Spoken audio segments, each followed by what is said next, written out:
just smoked another to the face, yeah. She wanna stay. Singing to your bitch like I was Drake, yeah. Don't just try to tell me you love me. Can't keep it real if you really don't trust me. Come with a real, you hip in the front seat. Get my meals, I'm gunning for the money. Money in the bank. Come on with a dank. Scrolling in the tank. Rolling with the gang. You sitting out on the sideline tripping. I go to the hole with the rock like Pippin. Yeah. I'm okay. What up, though? Welcome to the World Heavyweights Live on WoodSports.com. I'm your boy Eazy, joined by my guy Spin More Rax. What up, though? Young Chris, Unky Nick. Smash that like button, be a friend, tell a friend, share the stream. We'll be joined by our guy Russell Brown, coming fresh off the Senior Bowl last week, which a lot more prospects than normal because they actually allowed juniors to participate. And for some reason, it's crazy. I remember it's not the Junior Bowl. Yeah, why the fuck? They should have juniors versus seniors. They should. That's like way more competitive, right? I feel like they would like. I don't know. I mean, I don't know. Maybe you don't want them to be competitive. I know they changed certain rules so guys didn't get hurt. It's crazy, though, too, because I remember last year them saying that the Senior Bowl may go away for, like, I guess kind of smart reasons, like guys who didn't want to get hurt. It was, like, necessary. But then this year, I guess there was just, like, there was actually first-round talent down there. Typically, that's not the case. Typically, it's all, like, the guys that, like, on the edge. Yeah, trying to get into the first round or, you know, increase their draft stock, which some of them did, and we'll be doing our player spotlights, too. First things first, though, rest in peace, Nick's uncle, Toby Keith. That's all I got. Why is that Nick's uncle? I don't know. Because he's white. Yeah, that makes sense. Your uncle? Yeah. I guess he looks more like you than Nick.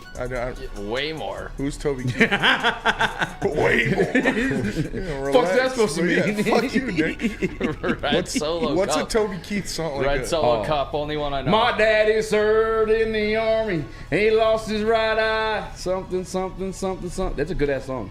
My daddy. Well, no, it's when that terrorist Looking attacks up at happened. the sky, he just kicked the dust, saying, "Man, it's way too dry." Is that He got a new hat. Is that Toby Keith? Yeah, it did. Is it Red Wings hat? Yeah, it is. Nice. Yeah, I ordered it. He's got and Uncle Sam put your name at top of his list, and the Statue of Liberty started shaking her fist. It's a diss song to Iraq. Dead ass. I swear, that shit is hard. Yeah, That's him, right? That's Toby Keith. Only thing I know about him is Red Solo Cup. He made Red Solo Cup? I'm pretty sure. That's a banger. And if you didn't, that's racist on your part. That is. My fault. Super racist. Nope, it's him, Toby Keith. R.I.P. Tobith.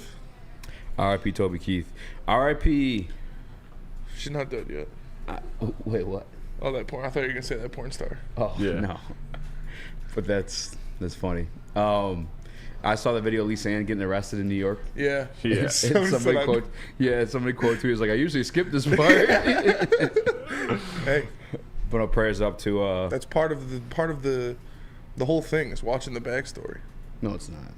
Yeah, you really get enveloped in the character, then you're like, damn, that's his mom. Have you guys ever watched the story parts? No. No. I get straight to the straight to it. That's serious though. I think we have some screenshots from this one. I'm not 100% sure if I sent them or not, but Alex Anzalone wrote a letter to Detroit Lions fans, the Players Tribune. He did. And that shit was heat. Yeah, it was. Yeah. I've read good pieces where I felt like a type of way coming away from it, but like for that not to be his normal job, or maybe it's because I'm emotionally tied to the team, that was a powerful piece, man. And if you guys haven't checked it out, you should read it. For sure, check it out. Do we have any screenshots? We got one. We got one? Let's put it up. Because I think this is the one I was talking about. Well, okay, this is one of them. It says, actually, Spinny, that's all you, bud. It says, I look at this roster and I see much to be excited about. Jared, Aiden, Amon-Ra, Penny, Jameer, David, Frank, Sam, dogs everywhere up and down this roster, but it goes beyond talent. It's not like a catchy saying you put up on the walls of the facility. It's not something you can put into words. This was a great piece. He started it off, he said, Dear Detroit, we were all behind Dan on the 4th down call. Let's get that out of the way first. If you could rewind time, we'd all do it again 100 times out of 100. The offense, the defense, everybody. If you have been following this team's journey for the last 3 years, then you know we play football. How we play football. You know the mentality that got us here. It was the right decision, and I'm not talking about the right decision for analytics or talk radio or whatever. It was the right call for us, especially in that moment. When you're in that situation, 20 games into an NFL season, it's not like a video game. You're not playing Madden. You had guys out there playing with bum ankles, guys playing with MCL sprains, guys taking nerve injections and Toradol, guys who could barely get out of bed in the morning. It's a battle of wills at that point in the season. You're just running on pure belief and adrenaline. I feel like if you shy away from your identity at that moment, then you're betraying the very thing that got you there. On fourth down in that situation, we're always going for the kill. That mentality took us from 0-10-1 to the NFC Championship game in a few seasons. Honestly, if anything, when we decided to kick the field goal in the first half, I was more surprised then. Me too. This shit's awesome, dude. I love this. Shout out to Alex Anzalone for doing this. This is your captain, man. This is your defensive captain. He went out there and he told the people what's good. And I love to hear it. You love to hear it from his perspective. Yeah, and then he's kind of talking about, because you got to remember too, like Alex, he came from the New Orleans organization. It's not like they are coming fresh off a Super Bowl, but they routinely were making the playoffs, especially at the time where he had migrated from there to Detroit Lions, and he had just mentioned how he kind of got his family started here in Detroit, and around the time where they were headed to the wild card, to face the Rams, just the electricity in the city. His son's taking his first steps to go from that moment to the Christmas lights all being around, the Lions flags. Football is that. Sorry, not football, but Detroit is that type of town. We're truly a football town. Yeah. As much as we are a hockey town, I think we live and die with the Detroit Lions. At least my entire life, it's been I love this city. So to have an atmosphere like that, especially at the pro level, a lot of people compare it to the collegiate level, where everyone's just kind of in unison and just passionate, and just it kind of drives what's going on with the city. Yeah, that's what the Lions are to us, and it's kind of cool, I guess, to hear that from his perspective and to know everything that we talk about, especially us up here sitting talking to these microphones, the will, the dogs, the determination. They feel it too, and it's a certain point in there. I believe he said it's not any, like you said, it's not a catchy phrase on the wall. It's something we feel in our bones, and I guess it just validates everything that you already kind of knew. Everything you kind of felt when Dan Campbell had that very first press conference, in my mind. I never really wavered on him being the head coach of this team. And I guess it's nice to know that it's real. Just another staple in the validation pack of fucking this thing. It's going to be here for some years to come, Nick. Yeah, the thing that kind of stands out to me the most is they appreciate kind of what we did and what we brought as fans as much as, we appreciate is what they brought as players. That's kind of what it means to me. Have you ever seen a linebacker come out and do that, or a player come out and do that? Mm-hmm. You haven't done that, and it is a message to the fans. That's who he's speaking to when he comes out and writes this type of thing. I think that's a big difference that you never see, how much it does mean to the city. And I think it means everything to them, what happened in those two first home playoff games, the way these fans showed up, the way we've showed up all year on the road. We took over opposing team stadiums, and it's kind of cool to see these players reciprocate it to the fans and show a message back this way. Yeah, he really put in so much emotion into this piece, and you see more of it. He says, it's something we feel in our bones. Yes, that's we the part want to make history next season. Anything less is failure. So to all you Lions fans out there, before I go, I have a final question for you. Are you going to watch it on Sunday? It's funny. When we had our exit meetings with Dan the other day, he actually asked the same thing. I didn't know how to answer. I honestly hadn't even thought about it yet. And it kind of makes me sick thinking about going to some Super Bowl party and standing around like an idiot trying to pretend to be happy. But Dan said, no, you gotta watch it, man. Dan said, no. You gotta watch it, man. Use every second of it as motivation. I'll sure as hell be watching. I can't help but have this image of Dan sitting in a dark room this Sunday all by himself, gripping his coffee cup for 2-3 hours straight, staring daggers at the TV, just counting down the milliseconds until training camp starts and we can run it back. You're gonna have 53 dogs out there doing the exact same. You're gonna have a whole coaching staff doing the same. You're going to have a whole city doing the same. This year, it sucks. Next year, it's us. That's just pure emotion in there. Shout out to Anzo. Got a lot more Fanzalones after he put that one out absolutely. There. And it's just awesome to hear it from his perspective. And this is a question we've been asking because it is Super Bowl week, and you see it in the chats all the time. Are you guys going to watch? Are you going to watch this? Are you going to watch the Super Bowl? And everybody's saying no, no, no. And take it from your head coach. You watch it. You watch it, and you remember the pain. You remember how it feels. You remember how close we were to being there. because we'll be back. And next year, when it's us there, it'll be even sweeter. The other piece I took away from it too is just like him talking about the total shots. The guys barely being able to get out of the bed in the morning. You read it in the first part if you had it there again, but just you kind of forget that part of it because you see them going out there and just play the game. And I guess to a level where it brought to the NFC Championship game, but everything that like went into it, they do sacrifice a lot at the end of the day when it comes to like their health, their body, their brains. And yes, they do get paid millions and millions of dollars for it, but you do often forget that aspect of it when we're out there. Like, oh, why the fuck can you do this? Or, you're just bitching them like after the fact. Or like, why couldn't you do this? Like shit that we could never do while healthy. All these guys are like playing out. Like he said at one point in that piece too, he's like, as I walked out of the tunnel in Ford Field with 3 broken ribs, like I didn't feel a single thing because of 65,000 people and Eminem all singing fucking Lose Yourself in unison. Like that shit gives you chills, man. Yeah. It gives you chills. And it's just nice to know that we have that finally here in Detroit. It's nice to know the players appreciate it. It's nice to know that they're passionate about it. It's nice that he put that piece out there in the world so that other players can see that may be chasing rings or just a piece of that atmosphere. Dave Montgomery was that once upon a time in Chicago. As talented as he was, they weren't winning games. And he wanted to go to like a culture or a team that was actually going to like contribute to like winning games, busting their ass, working hard. He brought that here to Detroit and was also a part of this too.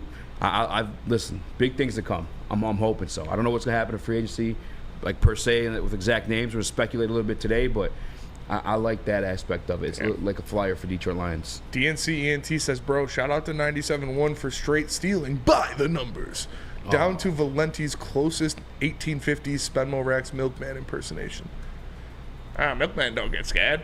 What the fuck? Dude, that's, I mean. By the numbers. By the numbers. You know who did it first. By the numbers. If, was the imitations the sincerest form of flattery. Yeah. I'll take that. Because that guy's. He's good. Yeah. He's damn good. Yeah, everyone, good at his job. Everyone knows who that guy is. Yeah. He's damn good at his job. Chris? Did you read it at all or no? No, Chris can't read. I saw these parts, and honestly, I love what you guys said, especially you, Eazy. You hit the nail on the head because I'm always thinking about how this team can get better, where this goes. And that, to me, was the best free agent pitch you could have ever had from a player. Like he made it very clear how strong the connection is between this team and its city. And if you're going to play for a team next year, why wouldn't you want to be a part of something like that? If this team does what it expects to do next year, all 53 men on that roster and the coaching staff and the front office are gods in the city for the rest of time. That is how much this matters to the city. So I think what better free agent pitch than just be like, hey, come be a part of this. Right. Because this is special. That's the part. Like, not even thinking that just now too. Just like other players like coming across that. So if you guys do see that on social media, just from that aspect alone, people want to, oh, you're driving GJ out of town. Well, if you have that same opinion, make sure you share that piece by Alex and Maloney. So like better players than GJ or whoever. I'm taking shots at this point. I apologize. But so other players can see that though, know that that's the vibe here in Detroit. Yeah, that's what it's about. Like I said, this ain't your whore grandma's Detroit Lions. This ain't the cute, oh, look at the Lions. They're winning games so cute. No, they're fucking about business. They're going to have their fingers wrapped around a Lombardi trophy sooner than not. And I said it yesterday. Vikings fans, Rams fans, all you little bitches on Twitter that are scared of the Detroit Lions, that say the Lions fans, oh, they're so mean, they're so aggressive, they're so annoying. Just wait until we get our hands on a Lombardi trophy. We don't know. We won't know how to act. And it's no Barry Sanders hand the ball to the ref. It's not act like you've been there before because we haven't been there. So we're going buck fucking wild. Mm-hmm. I'm going to be waking up naked on different couches in the street for a week if the Lions win a Super Bowl. It's going to be nuts. Spenny seed's going to be spread all over the city of Detroit if the Lions win a Super Bowl. Okay. We won't know how to act. You know what? Let me hit that. All right, let's go. Let's go to break on that note. Yeah. Drake? Hey, Space got a video out there like Drake. I might already have one. You never know. R.I.P. to the same old Lions, and big thanks to Sheila, Brad, and Dan for putting them to rest. And guess what else has found its grave? Same old rock, paper, scissors. Jack Labrador has revolutionized that tired game with 2 new symbols and a franchise-changing 3-point play. Discover the action at jacklabrador.gg now and find out why, once you go Jack, you never go back. You have an opinion? Make sure it's seen and heard. Corner, jumper. us. Hop on the YouTube chat. Slide in the DMS at Woodward Sports on all social media. Winning is a habit. So is listening daily to Woodward Sports. We're glad you're a winner, and thanks for listening. At Planet Fitness, you can get energy without the judgment. Hi, can you help me with this? You don't know how to use it? This is better. Join now through January 19th for just 24 cents down, $10 a month. Never intimidating, always free fitness training and equipment for every workout. Join today during the Big Fitness Energy Sale for 24 cents down, $10 a month. Cancel anytime. Deal extended through January 19th. Over 50 Metro Detroit locations. Love Woodward Sports? Love wearing clothes? Then you should be wearing Woodward Sports clothes. Check out our full line of merch at woodwardsports.com. Just click on shop. We have all your favorite designs, like Dan Campbell kneecaps, Woodward Golf, and of course, our own logoed out merchandise. Men, women, infants, kids all love Woodward Sports. Impress your friends. Impress your boss. Impress your dog. Buy Woodward Sports merch today.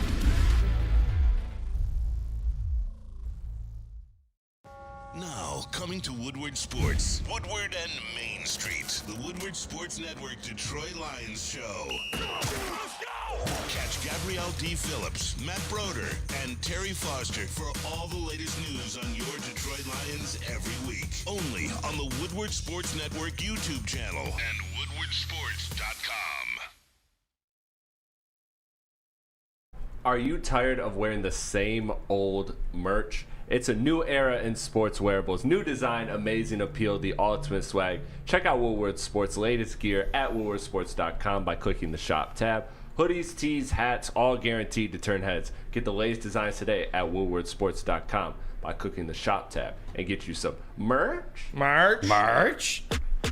What up, though? Welcome back to World Heavyweights Live on WoodwardSports.com. My boy Eazy, join my guy Spin More Rax, Young Chris, Unky Nick, aka Detroit Mario. If you haven't already, please make sure to hit that like button. 5-star review on all podcast platforms.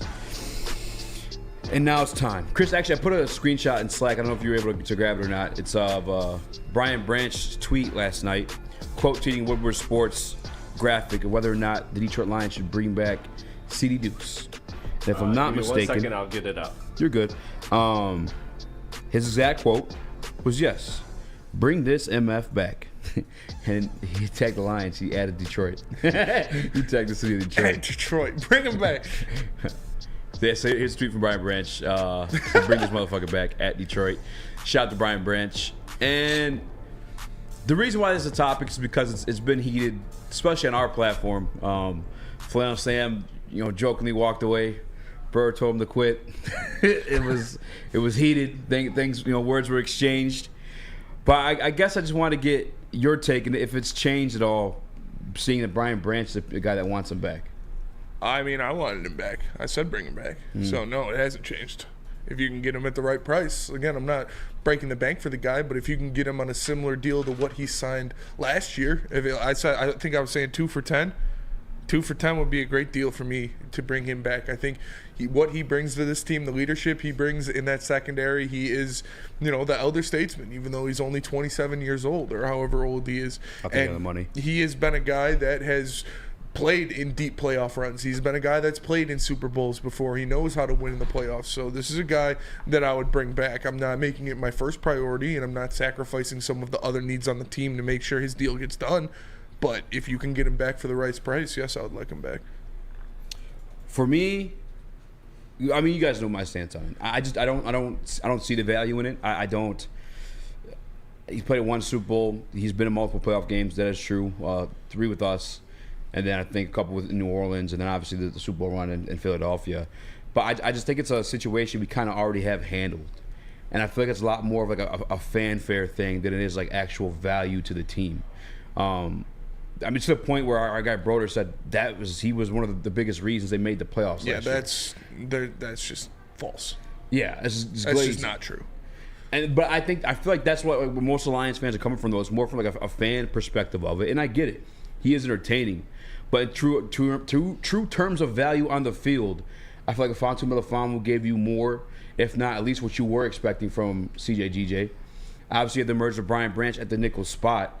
It does change things that, guys in the locker room like a Brian Branch would love to have him back, but it's the same way. I mean, Chris fucks up. He's still my boy. You know what I'm saying? I still want him coming into work every day. But damn, bro. But I guess in terms of Chris caught it straight. Dude. 50 cal straight. I don't know, man. I just don't see the value in it. I guess is my stance on it. Like, I'd rather spend that money on the positions of need versus a situation where we kind of already have the spots filled, both with not just filled though, by the way, with guys that are actually producing well at their spots. Some up Iffy and Branch, and the other part of it too is like, okay, as a depth piece. That's the thing I keep hearing. It's depth piece. The whole reason that this has ever became like a beef or back and forth between CJ and I is because he said he's not a depth piece. Yeah. He doesn't want to be a part of a rotation. He's the elder statesman, as you said. He wants to be like the him, which all power to him because he is a fairly good player. But we're not doing that. I don't see it being a thing. It's everyone's like, well, Brad Holmes brought him in. Let Brad Holmes be the decision maker on that. That's fine. He fell in our lap last week. What, the mustache?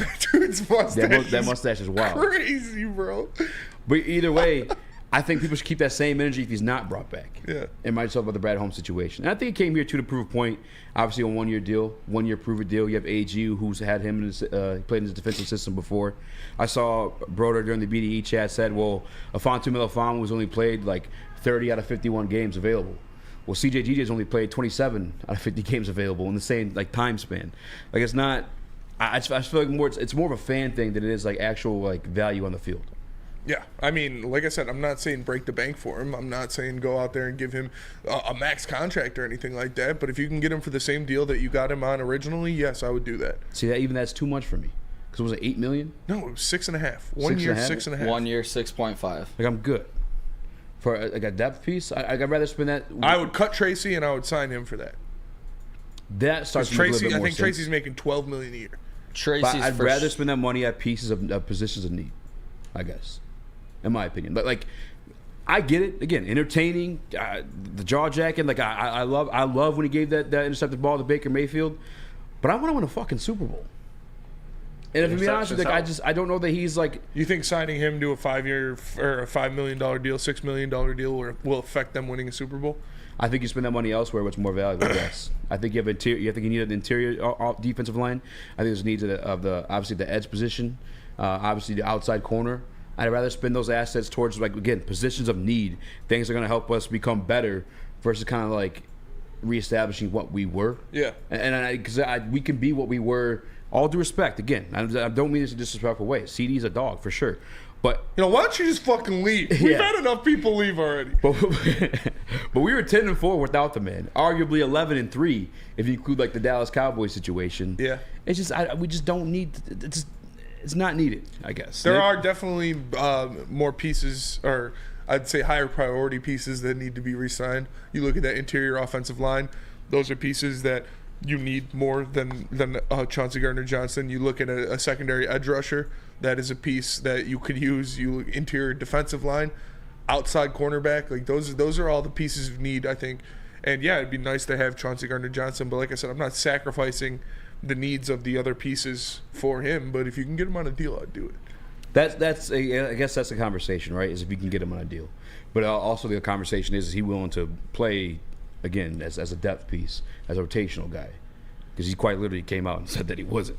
Nick? Yeah, last year we signed Emmanuel Mosley prior to signing Chauncey Gardner-Johnson. So I think that's a thing that you have to think about going into this offseason as well. That outside cornerback one spot needs to be locked down before Chauncey Gardner-Johnson gets any sort of deal, in my eyes. That's where I'm at with it. And I'm leaning more towards a 1 year if you do decide to bring him back. I do not want him at this point taking snaps from a guy like Brian Branch, like we did see in that NFC Championship game. Because I thought Brian Branch was one of the best defenders on this team, specifically when he was blitzing, getting to the quarterback, or getting tackles for loss behind the line. We know the numbers, the PFF numbers from the championship game, and they were very bad for Gardner-Johnson. That does leave a bad taste in my mouth about it. Hey, yo. And the hit with Debo, that still sticks with me. That was off-field beef that he let get into the biggest game. Yeah. After the interception, it was a 15-yard penalty. That is a true thing that happened during the game that was a big play. It's 15 yards. You can't afford that in a championship-type game. I don't know how that sits with Dan Campbell. I love the attitude and how confident he is in himself, but when you let it affect your field or your play on the field, that's what I have a little bit of trouble with. Yeah, and I think you made a great point, too, with Emmanuel Mosley. Is like, I'd rather take the $5 million and spend it on the opportunity of him coming back and becoming a CB1, because that's what he was supposed to be here in Detroit initially before like the ACL sprain. Like if I'm spending $5 million for the fuck of it, like I'd rather, again, position of need, a guy that once held down the DB1 spot, I'd rather give Emmanuel Mosley the opportunity at that point. Like it's just that's where I'm at with it. Joey 2 times in Woodward Sports Chat is Kirby and Iffy at safety, Branch at nickel, Sutton at outside CB2. We just need an outside CB1. Not sure where CJ GJ even fits in at this point. And that's kind of where I'm coming from. I'm not. There's not any hate takes or anything like that. I just want my team to be better. Yeah, and that's, I mean, for sure that is the goal. That is the, like, in stone. That would be perfect on paper. But like injuries happen. People. We've had a safety get injured every year for the past 3 years. Yeah, like it's gonna happen. Somebody's gonna get injured in that secondary, and unfortunately, that's just how football works. So, like I said, I would rather cut Tracy and sign Chauncey to half of what Tracy's getting paid. Yeah, and that's if Chauncey's willing to do so. You know, I think part of the reason he signed that 1 year deal here is because he felt like he wasn't given the value he was worth back in Philadelphia when he was in the Super Bowl contending situation. Not to say the Detroit Lions weren't either, you know, playing the NFC Conference Championship game. But I got I want to go to Chris on this one too to see where you're at with it. I'm definitely for re-signing him just because I think that the money will be feasible and that will be able to fit into the salary cap, because you also got to look at this regime too, and they really haven't gone for many top tier free agents. So while we look at these players and we're like, oh, that production would be great, it would be awesome to bring to the Lions have showed time and time again, and we've talked about this on the show, they're going to pick their guys. And I feel like a lot of their guys are the guys that you get that aren't at the top tier. They want those other guys that are a dog, that are going to bring that energy, that Dan Campbell, Brad Holmes energy that they look for, that culture setting tone to the locker room. And I think that a lot of those guys are going to be older vets, and they're not going to be the flashiest names. So I do think that there's room for CJ DJ to fit into this Lions roster.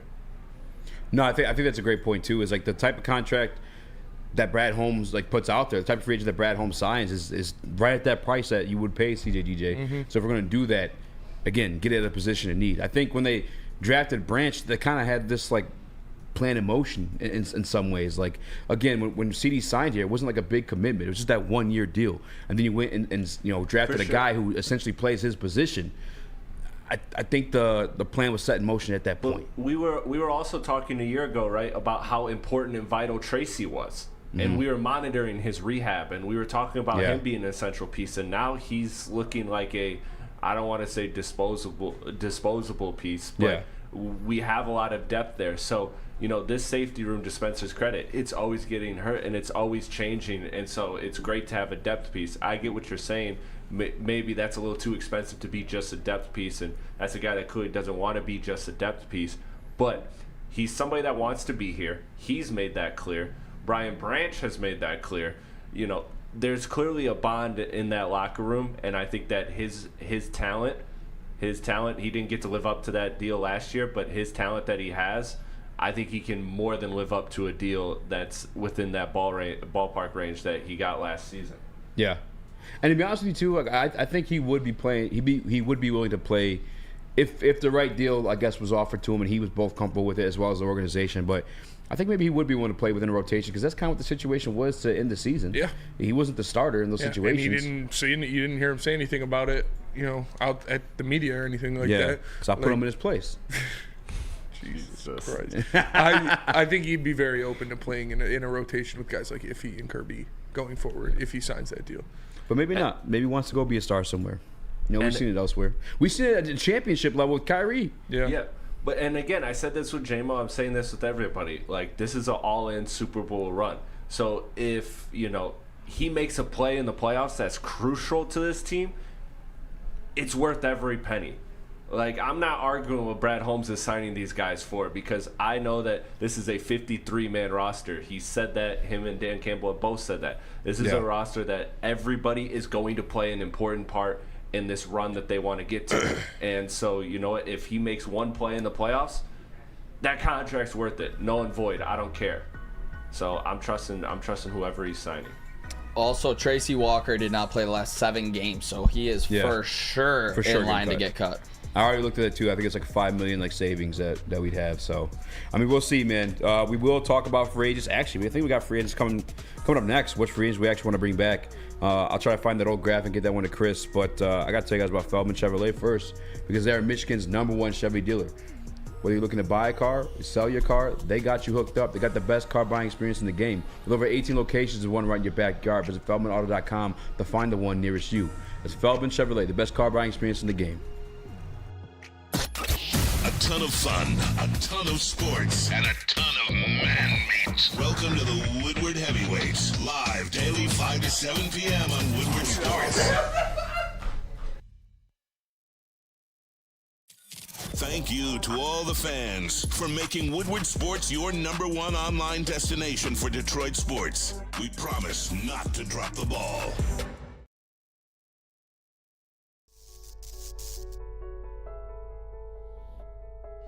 We've just received word. The world's cannabis supply has vanished. The public is outraged and has taken to the streets in response to this tragedy. The individual responsible acted alone, and we can only hope they will make things right soon.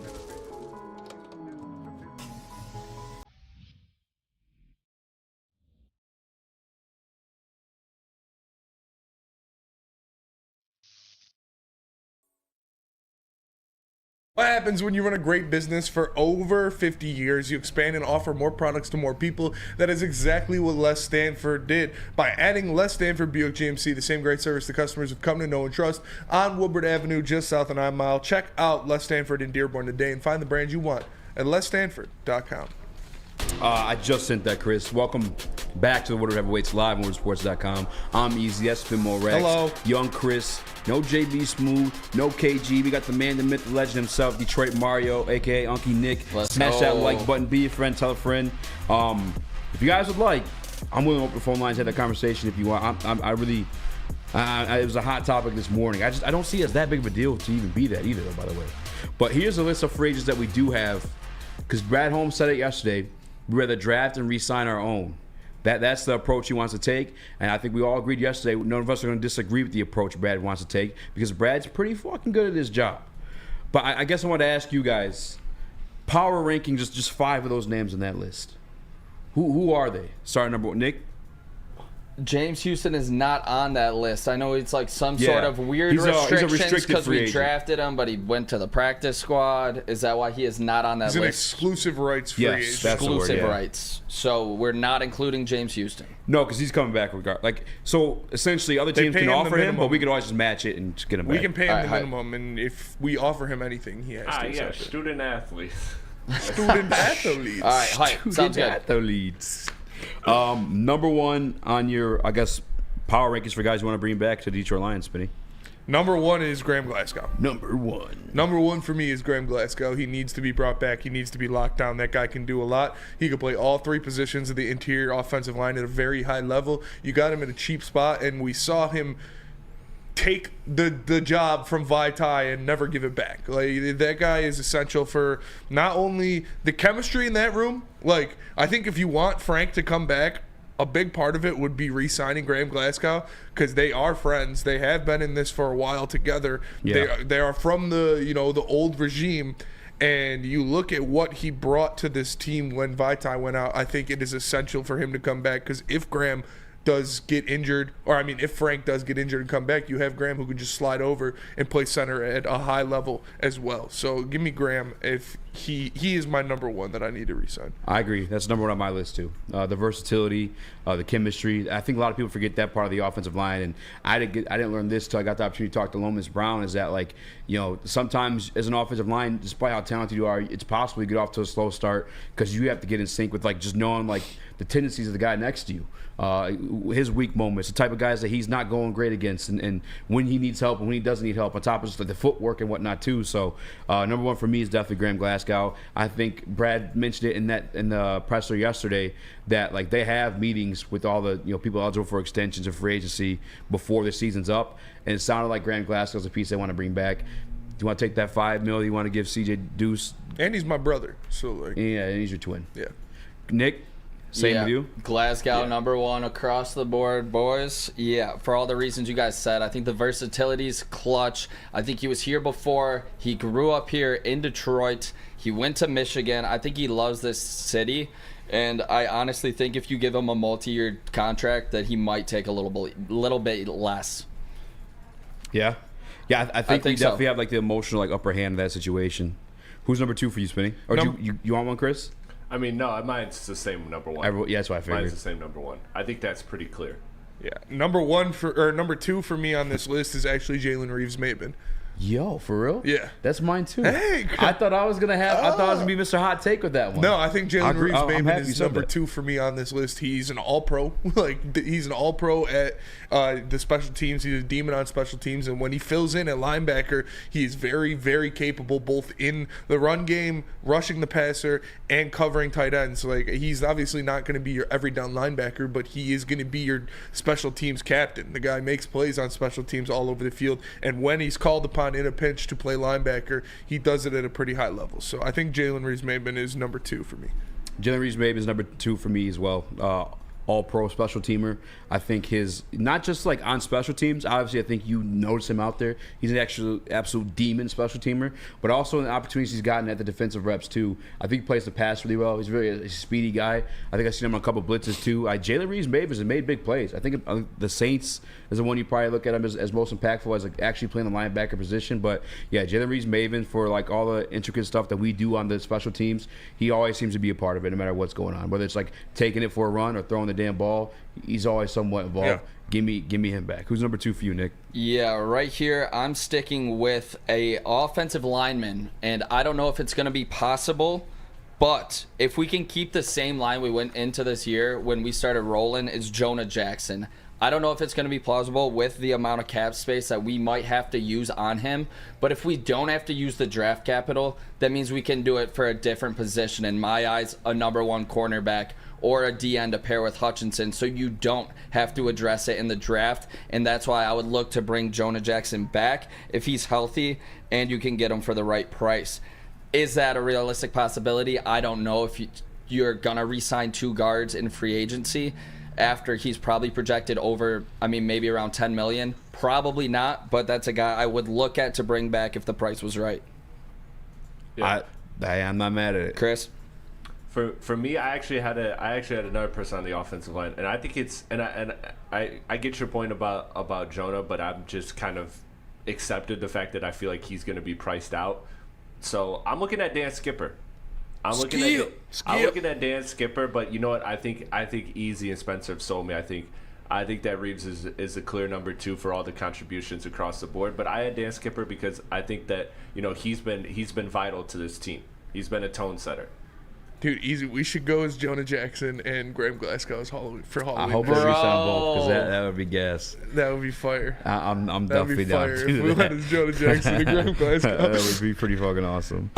Number 3 for me on this list, I'm going to go with what Chris said. I'm going Dan Skipper and number 3. Big Skip, man. He's high on your guys' list. Again, he's not a guy that you're going to have to break the bank to sign. You can get him at a very cheap deal.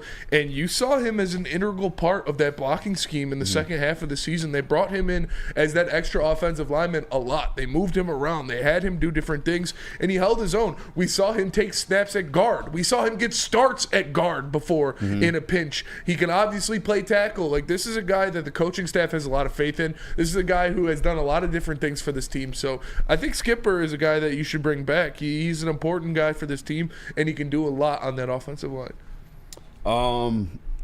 Do you have Jonah Jackson on your list at all? No. Chris, is Jonah Jackson on your list? Like I said, I that's why I picked Dan Skipper there, is because I know that the offensive line is so vital to this team, and I knew that he's a guy who's been kind of priced out, or at least that's what I'm assuming. So is Jonah 3 for you then, or? Jonah just wasn't on my list because I just look at him as with the number he was going to get, and like Spencer said, I think Dan Skipper is a much more financially obtainable piece for this team to keep, and his versatility. So I just kind of accepted he wasn't going to be on my list. I don't know if you felt the same.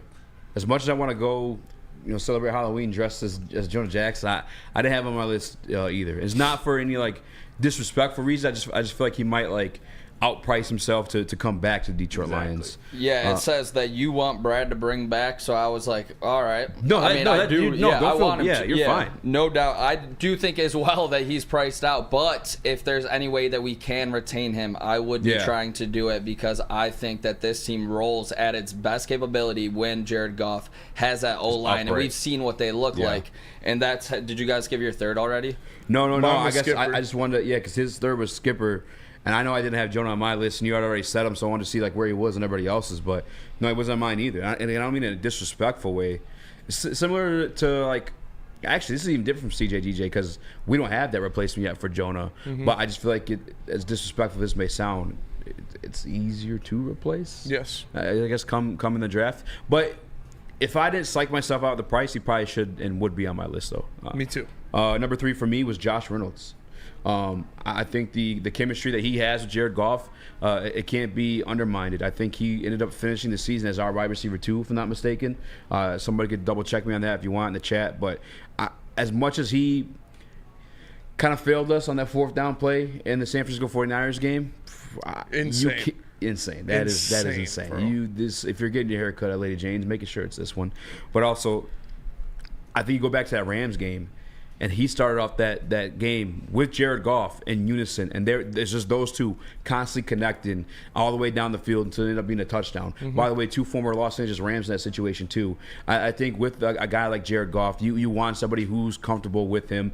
Obviously, we've seen through Jared Goff and Jameson Williams, maybe a little bit more blame to be with JMO developing into a pro-level player. Yeah.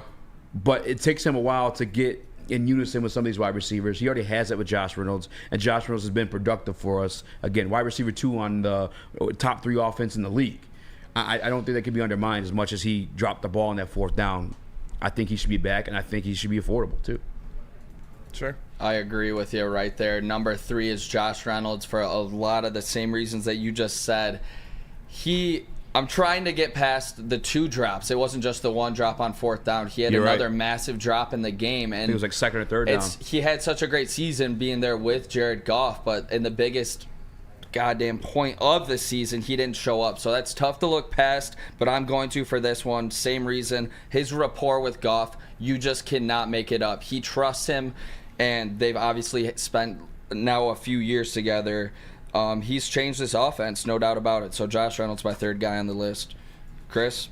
Mine was Reeves. I flopped him though. You guys kind of convinced me. So I had Reeves and Skip. Reeves was my 3rd, but you guys kind of convinced me to flop Skip.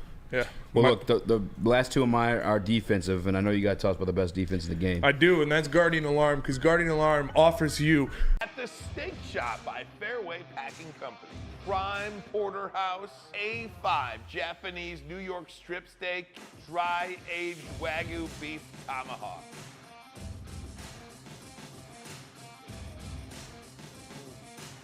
Delicious.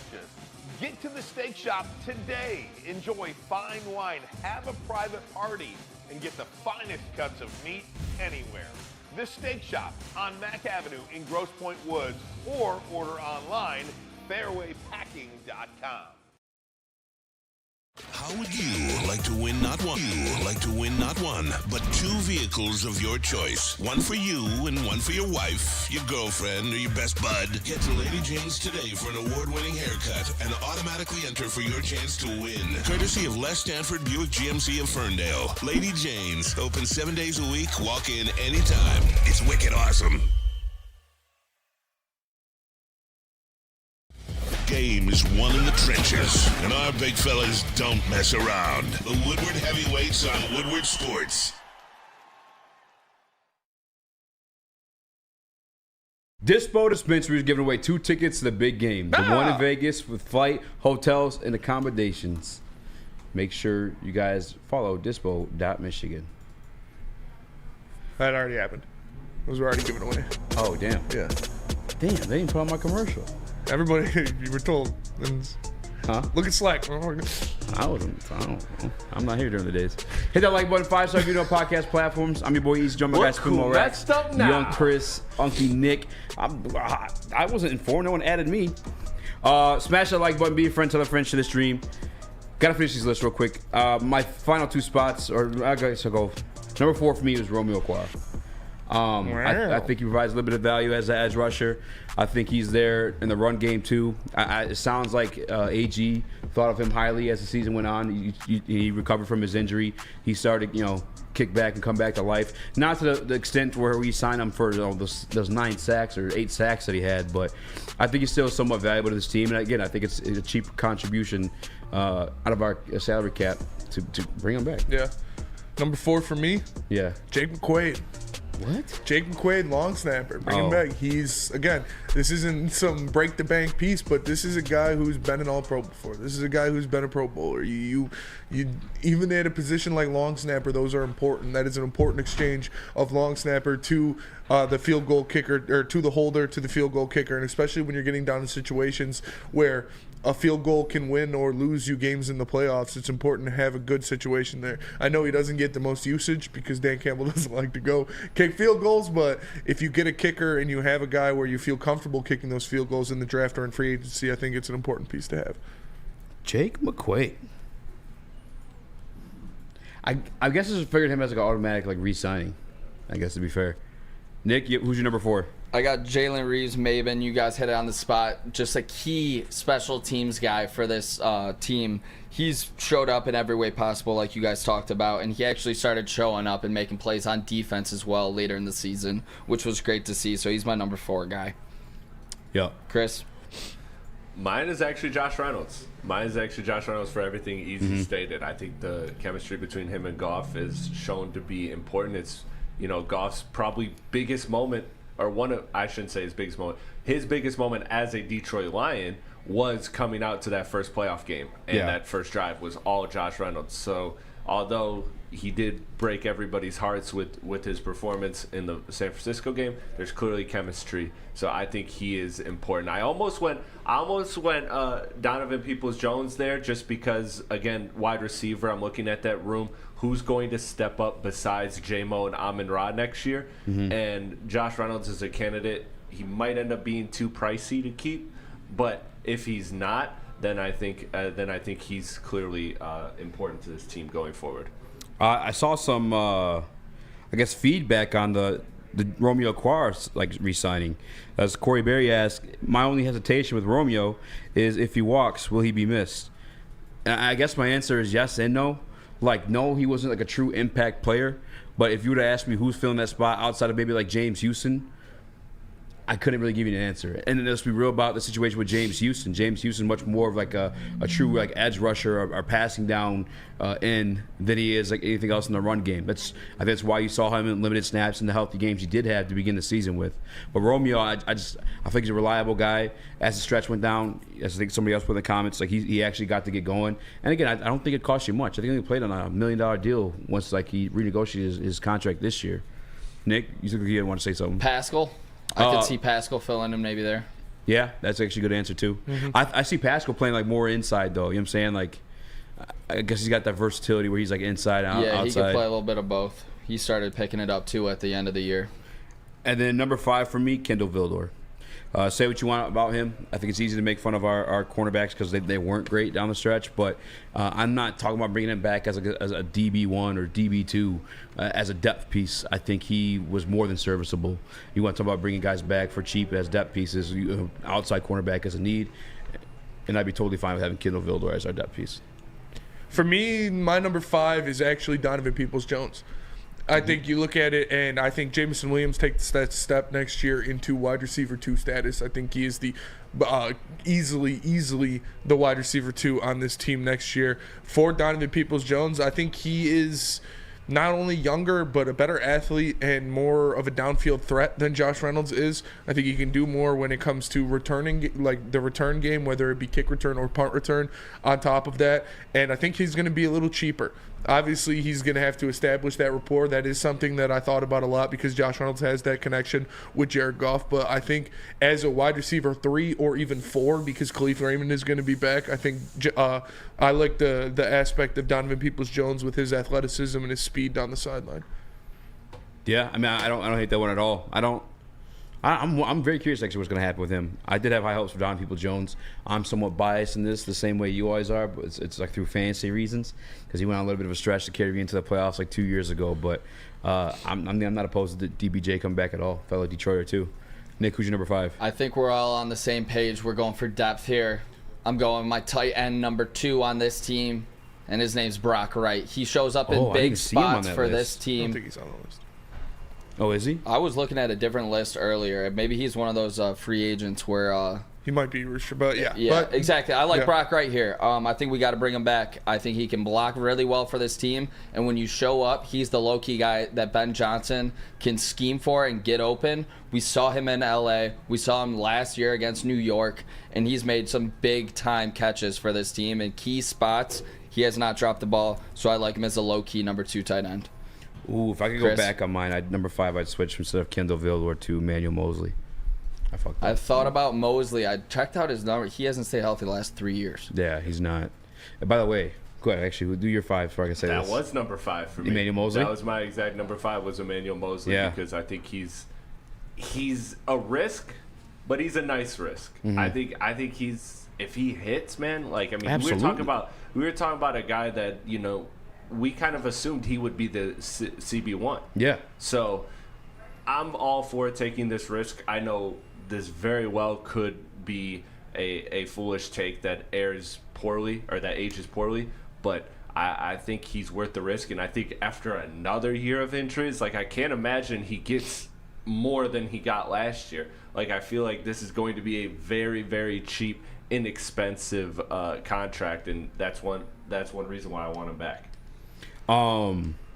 Yeah, I think Emmanuel Mosley. I'd switch out Kendall Vildor for Emmanuel Mosley, just for him being cheaper and like you said, like the upside is there. Yeah. I don't think he'd be. There's no he was $6 million too last year, right? Mm-hmm. No. So like it's tearing another. He went down to $6 million after a CB1 in a San Francisco situation. So for free, tears an ACL again. You know what I'm saying? Now you got maybe even less than that. Yeah. And again, the upside of him being CB1 of a guy that's part of a top 2 defense. Let me ask you this then. So what would be the number you'd be comfortable? Like, are you going $2-3 million? Yeah, I mean, yeah, I wouldn't. Yeah, I think that'd be cool. Honestly, if you end up with another $5 million deal, like, I wouldn't hate it because again, it's a position of need and the upside is there. I noticed though. Go ahead. Do you say something? Yeah, 5 seems a little steep for me just because we do have to be realistic about the fact that he hasn't played a lot. So I would kind of scoff at 5, but if you could get him for like 3, I think that's definitely a worthwhile risk. Spencer, where are you feeling? Yeah, that's around that. I wouldn't go upwards of 5, but if you can get him for 2 or 3, I'll do it. Like you said, the opportunity of him being the number 1 cornerback on this team still is there, and if he could stay healthy, that's what he would be. But that is a big if. He's had 2 season-ending injuries in the past 2 years, so it's tough to invest money into a guy like that. But I mean, hey. Brad does it all the time, so maybe he does it again. And that could be good. You could be asking for just 1 healthy season out of him. You could be drafting a very good CB prospect in the first round, and then he could end up being a depth piece. And all of a sudden, you have a surplus in the backfield. So I just think it's worth the risk. I think Vildor is fine, but I'm swinging for the fences. That's what this whole season's about, right? Yeah. So I'm going upside because I trust the depth on the rest of this roster. Yeah. And I trust that we've seen Aaron Glenn, do well with less. So I'm taking a swing here, a swing there. I think that's what this team needs to do. Yeah, if you do it, make it probably like one of those like highly incentivized contracts with like performance bonuses. If you're bringing back Emmanuel, up to 5, up to 6. Elgato's contradicting himself in the chat with the injuries. Yeah, saying don't sign injured players, and then asking for CJ, GJ, and Brock Wright. Yeah, well, is Brock Wright an exclusive free agent? I'm not sure. Cause I just don't see him in the graphic. But I noticed not a single one you had CJ on that list. Yeah. After going to war for him, you need to really go to war. We went to war for him. Not a single person did that. That is we're funny not broder. Hey, I'm staying away from that one. That's big, bro. Don't come to school tomorrow. Don't come. Hands up, don't shoot. Let me tell you about Planet Fitness. Planet Fitness, the home of the judgment-free zone where anyone, and we mean anyone, can feel comfortable and work on their fitness goals. No matter where you are, there's a Planet Fitness close by. There are more than 50 in Metro Detroit and thousands more throughout the world. You can get a full body workout in just 30 minutes with a 30-minute circuit, and all memberships include fitness training. You get all this for just $10 a month, no commitment. Planet Fitness, where your fitness is essential. Stop searching for a vehicle and start finding one. Les Stanford Chevrolet Cadillac makes it easy. We harness the power of multiple dealerships and own the biggest selection of GM brands in the area to get you the car you need. With the Les Stanford Group, you'll have access to 4 different dealerships, providing you with more makes, more models, and more choices. We're connected to more than 1,000 vehicles. And with so many high-quality CPO vehicles available, you'll find new car quality at pre-owned prices. You can start and end your search at lesstanford.com today. Now, coming to Woodward Sports, Woodward and Main Street, the Woodward Sports Network Detroit Lions Show. Catch Gabrielle D. Phillips, Matt Broder, and Terry Foster for all the latest news on your Detroit Lions every week. Only on the Woodward Sports Network YouTube channel and woodwardsports.com. Savor the heart of home at Big Boy with our all-new down-home comfort dishes. Feast on home-style goodness with our Southern Comfort Chicken Bowl, veal parmigiana, and apple pie hotcakes. The down-home delight doesn't stop there. Potato pancakes are back. Dive into the richness of our perfectly crafted potatoes with our classic potato pancakes and our stuffed potato pancakes. Top off your meal with our new gingerbread shake, a seamless blend of creamy vanilla and sweet gingerbread flavors. Nothing beats the comforting taste of down-home cooking. Enjoy every bite, only at Big Boy. Give your pet the best. Premier Pet Supplies, hands down Michigan's best pet store. The same prices and all the conveniences of the big box and online retailers, with one major difference. Family and locally owned and operated for 30 plus years. Over 60 brands of food with curbside home delivery to make sure you get it on time, and nutrition experts to help you. Premier Pet Supply, give your pet the best. www.premierpetsupply.com.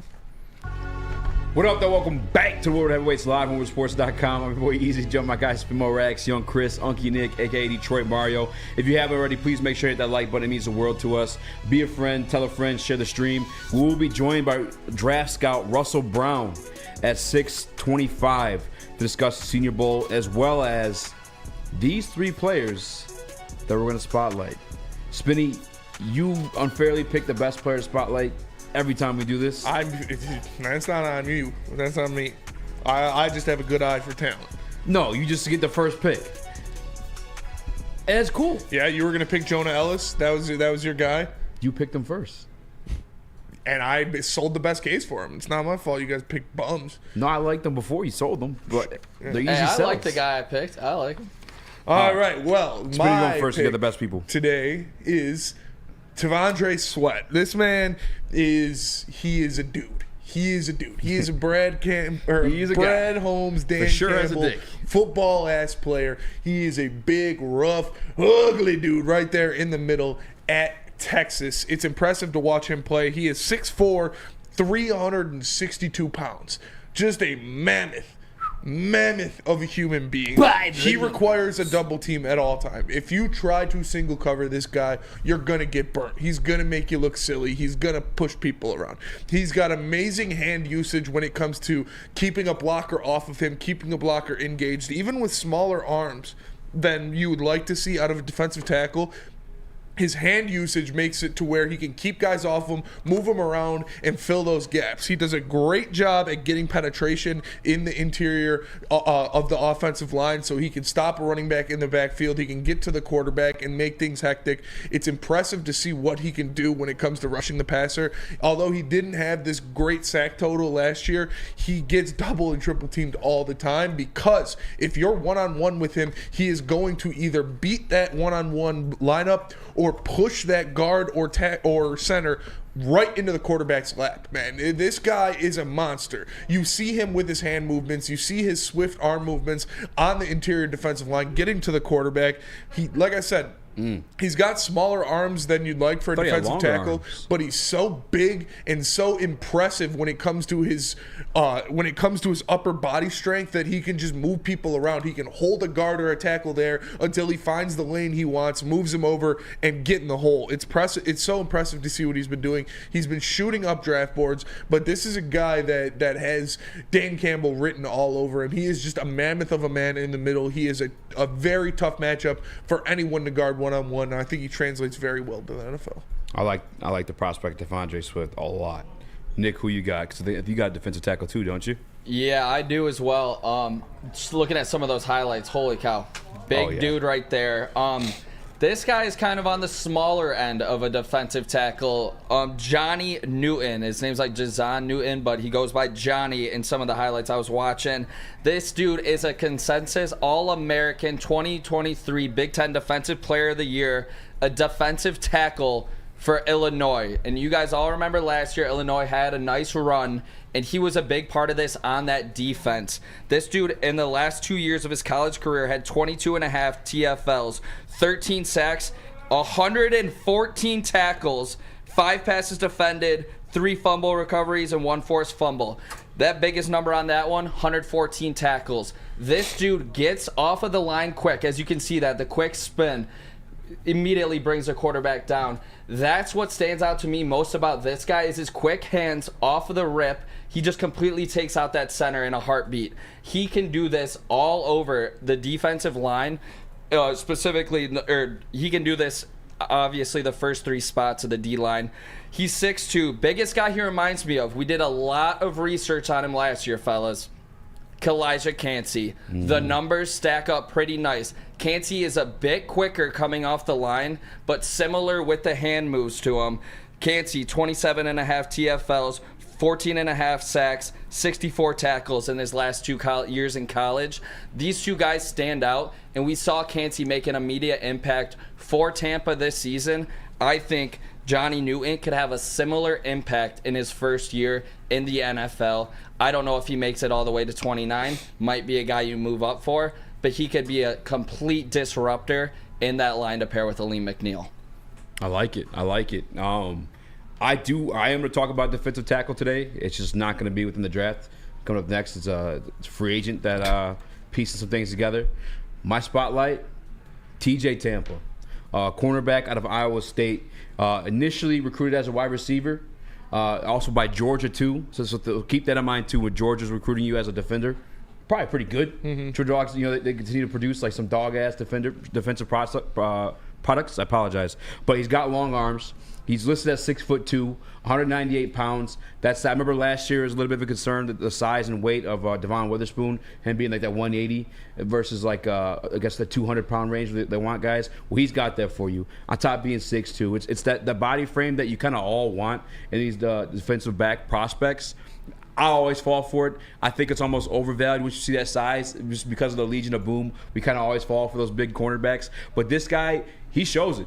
He's got the speed. I think he's got the long game speed. I like the fact that, again, former wide receiver, so he's able to mirror these receivers he's stretching across from, and he's able to make plays on the ball too. Not only that, he utilized that 6'2" frame and the 198 pounds to make big tackles. He has a willingness to play in the run game, which I think is a trait of a Dan Campbell, Brad Holmes, Aaron Glenn guy. And he's also super physical when he makes these tackles. He doesn't always wrap up if you want to look at like a weakness of him because he's probably used to being the bigger guy, especially at the collegiate level, where he just wants to like thud through dudes. I mean, matter of fact, when this thing first started, that's the first thing you saw. But I try to like find, when I'm doing these spotlights, I'm trying to find guys that are by that pick 29 area. So no, this is not my number 1 cornerback on the board, but a guy that I expect to be there. I think right now he has a day 2 grade. But just talking to some of the people I know, they expect him to rise after the combine, both through his vertical and his speeds. But yeah, big guy. He can play press. He can play zone. The weakness is really just he doesn't really wrap up that often, and he's not like the fastest dude.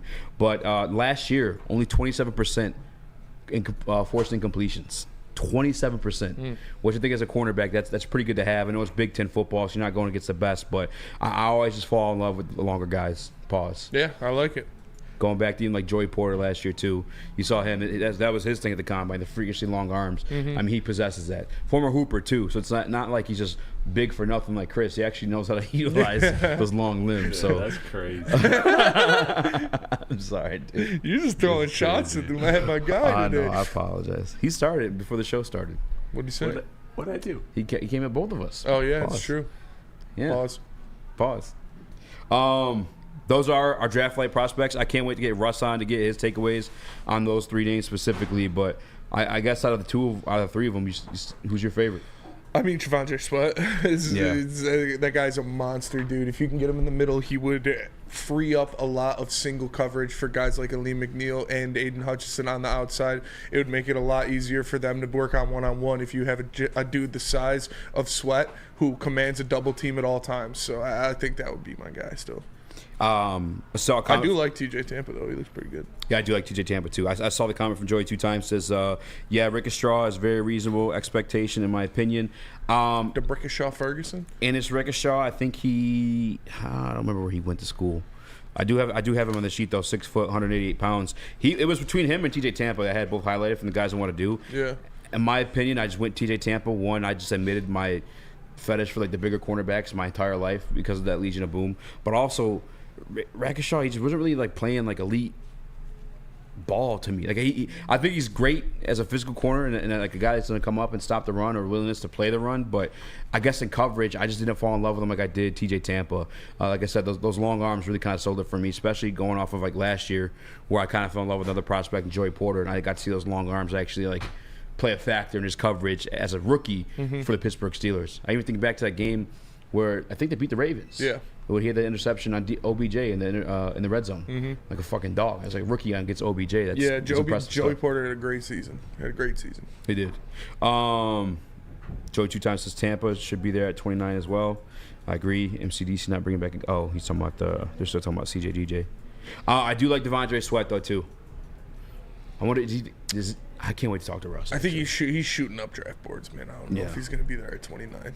You had me kind of sold on like the undersize because I just know that from like and this is again not at the collegiate level, not at the NFL level, but I just know like me being like a stockier guy, like if I get under you when I was playing defensive tackle, I was a fucking menace. You know what I'm saying? Like I just had that lower like center of gravity and fucking tree trunks for legs. I was just driving through dudes or I was quick enough to do it. And I think back to like Geno Atkins or I mean smaller, quicker guys. If you're for pass rushing reasons, I'll take that all day. Yeah. What kind of? I think your guy though is who I want next to Aleem though. Guys like demanding double teams. Yes. That Aleem like dropped weight and become more of like a pass rusher and like somewhat validated as a defensive tackle pass rusher because before the injury, I think he probably would have finished with like 8 sacks, 7 sacks. At least, yeah. You know what I'm saying? Like he showed it against the 49ers too. He smacked the shit out of Brock Purdy. So I kind of just want like a big dude, I think. I like your guy too though. Yeah, that's definitely Sweat if you want to go that route. This is not this guy. And I know we did so much research last year on Cansey. It was hard not to see it right when I pulled up the tape on YouTube. And then I check out NFL Draft Buzz to see what they're saying. They had him ranked as the 2nd highest rated D lineman. Wow. And their comp was Cansey as well after I already did it. That's dope. So I was like, all right, well, this guy, I mean, speaking to it, I mean, Cansey 10 TFLs this year, but you're kind of, to your point, he's lined up next to Vita Vea. Yeah. So that's where your guys' point comes in right there, where it definitely would help Aleem McNeil if you're going your route spending. That's what I want. I want a guy who commands a double team at all times, and I think Sweat is that guy. Do you think he can play 3 downs? Yes. You can? So. Yeah. That's a big boy. I think he can. When I was talking to it's Connor, when I was texting about T'Vondre Sweat, he's like, I think I said this last week too, because he didn't weigh in at the Senior Bowl, which usually like a telltale sign he's probably not like in weigh-in shape per se. So I don't know if he's like a 3-down guy, like as we say, like carrying that frame. But I mean, regardless though, I think if Broderick Martin eventually becomes what you think he's going to be, then like you at least be able to rotate those two big heavies. Yeah. You know what I'm saying? So massive motherfuckers. Sign me up for that all day. Yeah. And I mentioned like to help Aleem, but also Aiden. If you got a guy that's committed double teams, for like, sure. Bro, you've seen teams throw 3 guys at Aiden Hutchinson. So if you have a guy who's taking 2 of those away, and you have a guy that I believe you have faith in Aiden. I have faith in Aiden. I do. And more like favorable matchups. Give me that all day. That's half the reason I wanted Chase Young here, because I just know the sacks here and there, whatever kind of inconsistency. Yes, I agree with that. Love a good sack. But you can't deny that he's not a menace. And then as soon as they acquired him, Joey Bosa's sack numbers started to go up. That's all I'm saying. But it definitely helps when you have another top-tier edge rusher on the other side of you. It definitely helps. Shift God said we should look into something Melton. Mike Melton, I think it was. I'll check that out tonight. What position does he play? If you guys want players spotlighted, if we get enough on like one name, fuck it, I'm we'll down. do it. Yeah, I'm down For all sure, day. yeah, no doubt. Before we head to break here, fellas, are you guys kind of thinking? I saw it in the chat here. Broderick Martin. Are you guys sold that he can still be a piece, or are you guys kind of leaning the other way where that might have been a wasted I'm pick? not giving up on a guy after one season. Like, they told us it was going to be a project. They told us it was going to take some time, so I'm not throwing away my hopes for him after 1 year. Yeah, I definitely think it was like a really early investment in what ended up being a project for the Detroit Lions. And I wasn't so sure on our former defensive lineman coach, John Scott Jr., I believe his name was, all due respect. But this guy, Terrell Williams, has like a proven track record at the NFL level. So I think I'm more confident in Broderick Martin developing underneath him than I was before. So I'm still holding on to Broderick Martin. Well, let me tell you guys about Lady Jane's. Come to Lady Jane's Haircuts for men for an award-winning haircut experience and automatically enter to win a trip of your dreams. An all-expenses paid suite for the 2024 NCAA tournament. That's right, no expenses spared for you and 5 of your best buds. Lady Jane's Haircuts for men, open 7 days a week. Walk in anytime. It's wicked awesome.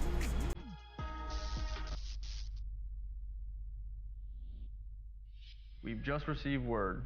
The world's cannabis supply has vanished. The public is outraged and has taken to the streets in response to this tragedy. The individual responsible acted alone, and we can only hope they will make things right soon.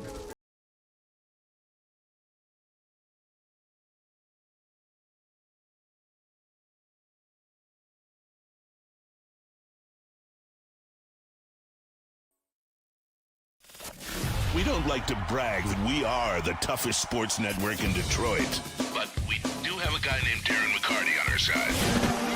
Woodward Sports. At work and at home, we're there with smarter security solutions. Featuring complete automation with customized alerts and more. For over 90 years, we've been the company that's been counted on to protect what matters most, all with personalized service and care. Right now, for a limited time, receive a free video device plus free installation with a new home system. Guardian Alarm. We protect Michigan. Couple comments in Woodward Sports chat. I think Joy was one to start the trend. He was the one to do it last year too. Last year it immediately pissed me off because we had picks 18 and 6. This year with pick 29, I'm a little bit more comfortable with it. But what do you guys think about a guard in the first round at pick 29? Is that too early to invest in the interior offensive line for you guys? In this draft, maybe. Yeah. Because I don't see any that are like there's not a Steve Avila in this draft. There's not a guy that really stands out as the like number one for me. Yeah. That's head above the rest. So maybe, but I mean, generally no. If you can get the best guard in the draft at 29, I would say do it. Yeah. That's where I'm at too. If it's okay, I don't expect the guard or interior offensive lineman to be the selection at 29, but I also wouldn't be surprised because you're essentially like drafting second round prospects at that point. So it's like I can't be super pissed. Not like you're wasting a premium pick on a position of lesser value. But I know Brad goes BPA regardless. But like I said, you're essentially second round at that point, and if he deems a guy that worthy, then I'm cool with it. I just feel like you can catch those guards second, third rounds. I mean, that's what Jonah was, third round pick, if not mistaken. You know what I'm saying, yeah. Chris? Don't you guys feel a lot more confident heading into this draft? Not just because Brad Holmes and you know what he can do in the draft, but just I feel like looking back last year versus this year, there's just a lot less question marks. There was the quarterback question. There was everything on the defense. There was even talks about like there was talks about the running back room, but they ended up choosing to reinvent that. Do you feel like more confident in this team situation this upcoming draft? Because it feels like they really just have 3 to 4 plug and play positions that they really need, and then the rest they're good with. 100%. I wasn't listening. I apologize. Nice. I'm so sorry. Spinny wasn't listening either. No, I wasn't. Nick for sure wasn't listening either. My bad there, fellas. Shit.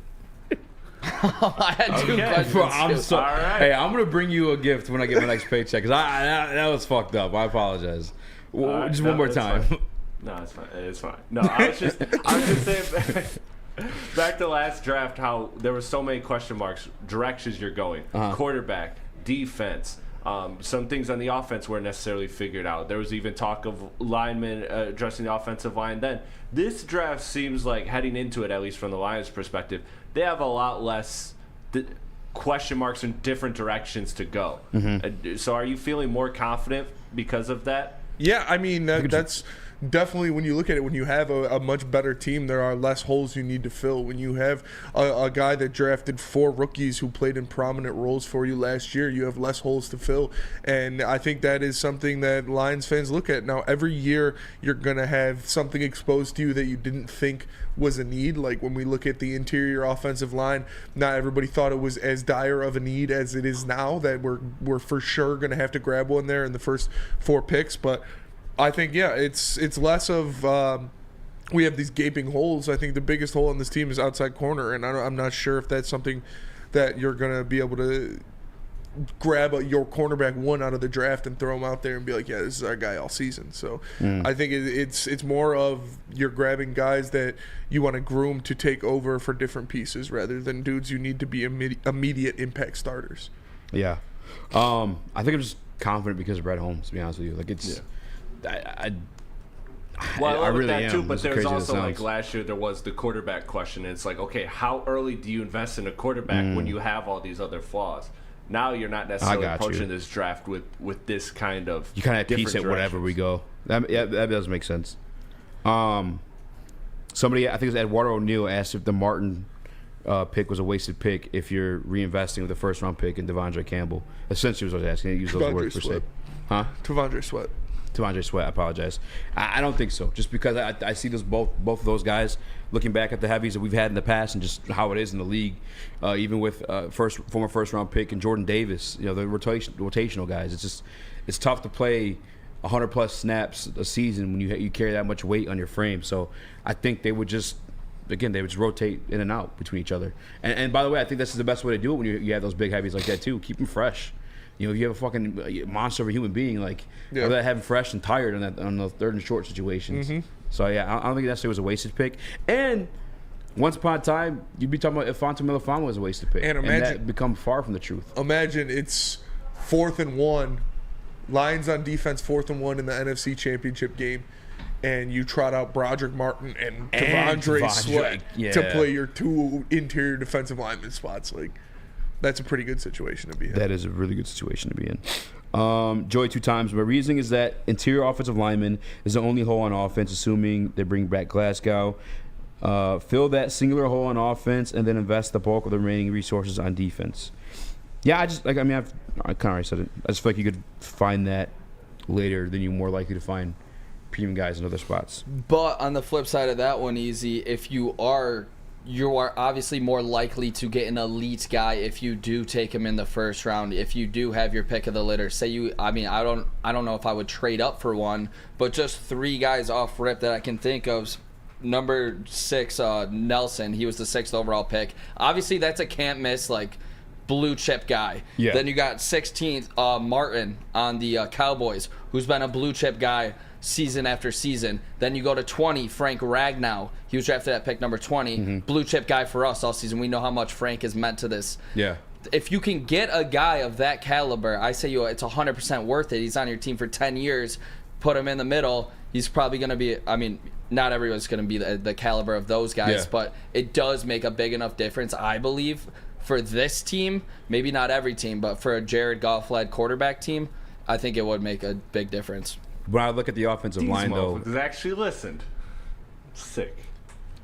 Way to interrupt me. Just ruin everything I'm playing. You do ruin everything, Chris. God damn it. No, Chris, we love you. No dinner for you tonight. It's a crazy day. We look at the Detroit Lions offensive line, though, back to what Nick was saying, though, is like I feel like that spot has been filled, even against like a top defense like the San Francisco 49ers, by whoever the hell has been there. And I think you still claim the Detroit Lions as a top 5 offensive lineman. So I don't think you need you don't need a blue chip guard at that spot per se. You know what I'm saying? I just figure you're forcing or pressing the issue when you can still perform as a top 5 offensive line regardless. You know what I'm saying? Yeah, I don't know if we can, though. We haven't really. But we have. Like these past 2 years have been a top 5 offensive line. I mean, yeah, but I think what did we go when Jonah was injured this year? Weren't we almost undefeated with our healthy O-line? I mean, I don't know the numbers per se, but me neither. I think we were. I just know we cashed in a top 5 offensive line these past 2 years, and those guard positions have been like, it's been like freaking. I mean, might 2 have been there 3rd rounders, week, right? You know what I'm saying? Yeah, I mean, I think it's 2 3rd rounders, Jonah and Glasgow, right? That are rotating. You got Graham Glasgow on a cheap ass deal in free agency. It's not like you used a 3rd rounder on him in this regime. And I agree with Eazy. You look at in that 49ers game, you put in Yodi instead of Jonah, and you were running the ball down their throats the entire first half, and there was no beat missed. So I don't think this is a period where you really. The guard spot, you don't really need to draft a top 5 guy or a top first-round guy, in my opinion. I think those are guys you can find later in the draft as well. Because, like you said, Jonah and Graham are both 3rd-round picks. So if you can get a 3rd-round pick that is Jonah or Graham Glasgow, you're right in the same position.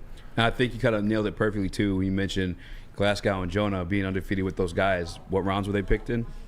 Yeah, I mean, it was 3rd round, no doubt. Yeah, so it's like I think that's like you can find that value, I guess, in those rounds. Yeah, in my sense, I'm just saying healthy O-line. We looked great when we did have the best offensive line out there. You know, Jared Goff needs it. This O-line needs to be addressed no matter what. I guess in your guys' eye, 1st round, it's probably not there. But I wanted to give this its own segment, but I was kind of lost in the chat there. A good conversation. Do I spotlight the heavy on the horizon right now, or should we wait till after we talk to Russ? When we squeeze it in now? We should wait until after we talk to Russ. Okay, cool. I'll read a couple comments in the chat then. Somebody says, look up. Oh, the chat went too fast. Something green at the cornerback spot. I will. Let's see. Our identity is O-line, says Steve Wilds. Strengthen the O-line. Again, I think you could do that. It just doesn't need to be a 1st-round pick. Yeah, you got 4 picks in the first 3 rounds. Like, they're going to use one of those at least to get an interior offensive lineman. Renardo Green, cornerback from Florida State. I just like that guy's name, so I'm definitely going to look him up. Let me write that down real quick. Renardo Green. Joey 2-Time says, we can find those guys later in the draft, can be applied to all positions. Why draft a wide receiver when you can get Sun God in the 4th? What happens more often than not? What is a more realistic option? To find Amon-Ra St. Brown in the 4th round, or to find Jonah Jackson and Graham Glasgow in the 3rd round? I agree that, you could say that about any position, but more often than not, the track record shows that it's easier to find interior offensive linemen later in the draft than it is a top-flight cornerback or a top-flight edge rusher, which are 2 other huge positions of need for this team. Yeah, I get there's been 1st-round picks as guards, but there's a lot less guards in the 1st round, a lot less linebackers in the 1st round because of the value is more likely found later, I guess is what I'm saying, versus like the premium positions. I mean, guards, the reason why they go from team to team so often is because again, no disrespect, but they're kind of easily replaceable. Yeah. It's like every 5 years, the team just gets a new guard rather than like re-sign the guy they have there, unless he's like truly elite. In my opinion, it is. Well, not even in my opinion, that's just by the numbers. By the numbers. But let's go to break. When we come back, we'll be on with draft expert Russell Brown. We'll get his opinion on the matter, plus a couple more questions, and plus listen, bro. I love having nerds like Russ on. All right, you can only validate your arguments more after speaking to people like that, or maybe even trash some of your arguments too. But before we do that, I got to tell you guys about Fairway Pack Company. Because for over 6 years, we provided Michigan's finest hotels, restaurants, and casinos with prime Wagyu beef, dry-aged beef, and more. Get it delivered to your doorstep by visiting fairwaypacking.com or stop by for grab-and-go steaks in Grosse Pointe. Game is won in the trenches, and our big fellas don't mess around. The Woodward Heavyweights on Woodward Sports. Love Woodward Sports? Love wearing clothes? Then you should be wearing Woodward Sports clothes. Check out our full line of merch at woodwardsports.com. Just click on shop. We have all your favorite designs, like Dan Campbell kneecaps, Woodward golf, and of course, our own logoed out merchandise. Men, women, infants, kids all love Woodward Sports. Impress your friends. Impress your boss. Impress your dog. Buy Woodward Sports merch today.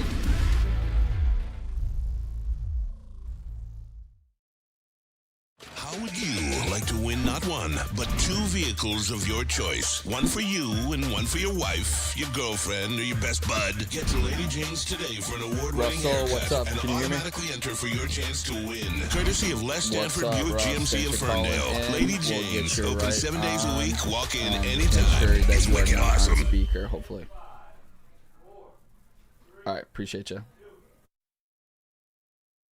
Tired of the same old Detroit sports merch. It's a new era in sports wearables. New design, amazing appeal, the ultimate swag. Check out Woodward Sports' latest gear at woodwardsports.com by clicking the shop tab today. They got hoodies, hats, tees, all guaranteed to turn heads. So why don't you head over to woodwardsports.com, click the shop tab today. What up, though? I'm Eazy, Spimo Rax, Hi. Young Chris, Unky Nick, and we're also joined by NFL draft expert, my guy, our guy, Russell Brown. The man who punches cars himself.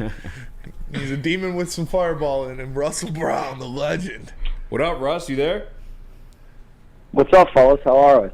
Doing good, man. Doing good. I just want, so you were down, obviously, Senior Bowl. You always go, you figure out what's going on with the Senior Bowl. It is a great highlight of future people coming into this NBA combine. That is where, or NFL combine, that is where a lot of guys kind of raise their draft stock. And I think one person that's been talked about a lot, and I want to get, someone who had eyes on him, their perspective, is T'Vondre Sweat. We saw him make a lot of noise on Twitter, but what did you see out of him that is kind of vaulting him higher into the first round as a prospect? Power, and more power. I mean, he is a powerful individual that just checks a lot of boxes, man. I mean, he's got 6'4" frame, and he didn't weigh into the Senior Bowl. You got me talking combine already. And he didn't check in at the Senior Bowl with his overall weight, but he's listed at 362. He looks like he's pushing that. So I mean, he's definitely a part of the heavyweights for sure. But he's just so powerful in the A and B gap, and he's going to bring a lot of attention towards him on early downs and distances, which should free up guys. Like if he was to go to a place like Detroit, I think it's a great fit because he would free up Aleem McNeil quite a bit and Aiden Hutchinson, because he's going to draw 2 blockers every time. And if he doesn't, he's going to break through consistently. Yeah, I almost feel like that pick would bring some value out of Broderick Martin too, because I know they're both bigger guys, so I don't really expect them to play all 3 downs. So maybe like rotate them a little bit too. Mm-hmm. Yeah, no, I think that's a great point. I think that's something that maybe Detroit would be interested in. Obviously, it depends on the interview process and some of the background stuff that Brad Holmes and these NFL teams will get a firsthand look at. But I think you hit the nail on the head. You create kind of a rotation with those bigger bodies, and it can create a force up in the middle for Detroit. So we'll see obviously what happens as far as where his stock overall is and where he'll end up going. But I think Detroit could potentially spin the tires there at 29. If there's a trade out, maybe they take him early second round. But, some of these mock drafts have him available at 61, and I would be a little surprised if he was there at that point. Now, we kind of been bouncing around cornerbacks. It's kind of tough to pinpoint who's going to actually be there at 29. I seen Daniel Jeremiah had Nate Wiggins to the Detroit Lions there. I seen Rackeshaw there, and then I just did a little homework on this guy named TJ Tampa today. What cornerbacks are you expecting to be there towards the end of that round? And I guess how do you value those players? Well, Quinion Mitchell from Toledo was kind of the dream scenario for us because he's up the road in Toledo or down the road in Toledo, but the ball skills really stand out. His closing ability was on point all week. He lost 1 rep all week, I'm pretty positive, and it was to Roman Wilson in a one-on-one at the end of practice, and he essentially slipped on the route. Now, I think part of it was because of the route being ran by Roman Wilson, but at the end of the day, he is a shutdown corner that might very well be the first corner off the board. So it's a bit of a pipe dream for him to be there at 29. So I would adjust your mock drafts accordingly if I'm sitting on the simulator. But the player that realistically to me makes a lot of sense is Kamari Lassiter out of Georgia. I was talking to a colleague today, and he brought it up, and I was like, you're actually kind of onto something. With our cover 3 tendencies and cover 1 man coverage that we like to run, Lassiter did a lot of that at Georgia. And I think at 6 foot, 180 pounds, if he can check in at 185 and run relatively well, he checks a lot of boxes for Detroit, especially with the coverages. and the knowledge of those coverages. But the ball skills are there. 8 pass deflections this year. He's only got 1 career interception, but he's always kind of around the football, and his physicality stands out. I mean, if you look up his highlights and look at him, especially like against South Carolina, he absolutely drills, which I'll have a clip later tonight posted on it, but he absolutely drills Xavier Leggett, the wide receiver there, who was down at the Senior Bowl. He's a 6'1", 220-pound receiver. So I don't think his size will be an issue. He's physical. He's got good form tackling. He gets a little grabby. He gets beat on double moves. But I think when you look at the zone coverages that the Lions run, I think he's a fit here. So I would circle him. I'm glad you mentioned TJ Tampa. I like him quite a bit. He's a longer corner. I think kind of similar in a sense of fitting the zone coverages of cover 3 and man coverage. I think he would make a lot of sense. And I'm not a homer by any means because I'm a Spartan guy, but I think Mikey Sandersville from Michigan would be a home run pick. He's a playmaker. He's always around the football. I don't care if he's 5'9", 5'8", $180. I don't care what he plays. I think you put him on the field in your defensive backfield, and he's just going to make plays. I mean, 6 pass deflections, 6 picks this year, and 2 forced fumbles. The guy's around the football all the time. You don't see him as more of like a slot guy when it comes to Mikey? Yeah, I mean, he could. He very well could, but I don't think Detroit will have an issue there. I think Detroit needs to get creative from time to time with their coverages and with their packages. I think they get a little bit predictable with the 4-3 fronts that they like to run, and then obviously the nickel stuff. And the nickel, they bring on 5 defensive backs, but we rarely ran dime, and I just wonder if they bring in another guy that can cover the slot with Brian Branch. I just wonder if the perimeter and the out runs really get kind of handled themselves, and if you somehow add that big body of a Devondre Sweat in the middle, you almost have like an extra linebacker there in a sense. And I fell in love with a guy, Nate Wiggins. Pause. I fell in love with him like I fell in love with Gonzo last year. I know you were a big Christian Gonzalez guy as well, and we kind of shared You're the that one who put us on him. when we talked about it before. But is this even a possibility for the Lions, for him? I know Brad Holmes has shown that he's not afraid to move up to get a guy if he really loves him, but is he even going to be remotely close to the Lions picks? I see this guy on tape, and I love his skill set and his ball, like how he plays the ball. I think he could be. I mean, he's one of those types of players that he gambles a lot in coverage, and he kind of goes for the big play, and at times it pays off, and other times it burns him. But I think he's one of those guys that might not be as physical as a Kamari Lassiter or a Tyrion Arnold out of Alabama, but the length really pops. He's versatile. I think with his patience in press coverage, that's what's going to really make a difference for him. And at 6'2", 185, 190 pounds, I think there's a chance he's there. It just, we haven't seen the Lions go early at the cornerback position outside of Brian Branch, and some would label him as a safety. I think you would just more so just label him as a defensive back. But outside of that, they haven't really used an early round pick on a corner or a defensive back, again, outside of Brian Branch. So maybe they will acknowledge that this year, realizing, hey, this is our biggest need. But obviously, it just depends on what happens with free agency. So Wiggins could be there, but I've also seen him, the LA Rams seem to be a good fit. Potentially the Colts at 15 would probably be the earliest I would say he would go. But yeah, I mean, there's always a shot that he falls a little bit into a range where Detroit might be able to move up a little bit. And another big need, I think, for the Lions going into this draft is interior offensive line, because you don't know what you're going to do with Graham Glasgow and Jonah Jackson both being free agents, and Frank Ragnow flirting with retirement or what's going on there. I do think they're going to make a pick in those first 4. They've got 4 in the first 3 rounds. Is there someone that pops to you on paper that the Lions could take an interior offensive lineman with that first pick at 29? And if so, who would that be? Well, if Jackson Powers Johnson from Oregon is there, he would be kind of a no-brainer. He was the best offensive lineman in Mobile last week. He essentially practiced 2 days and kind of chilled the rest of the week. But he's one of those guys that checked in at 334 pounds. He was listed at like 315, 320, and he came in at 334 to show that he could play guard, he can play center, he can play guard, and he gets out in space very well for a player of his size. He's one of those guys that's consistently staying square on tape, and in those drills last week, I don't know if he lost a single one-on-one rep. I mean, that's repping against some of the best guys in the draft on the interior. So I think if he's there at 29, it would make a lot of sense. It doesn't seem like he's going to be there. But a player that could, Graham Barton out of Duke, I think the Lions would love this kid. He's versatile. He can play all 5 positions. 6'4", 315.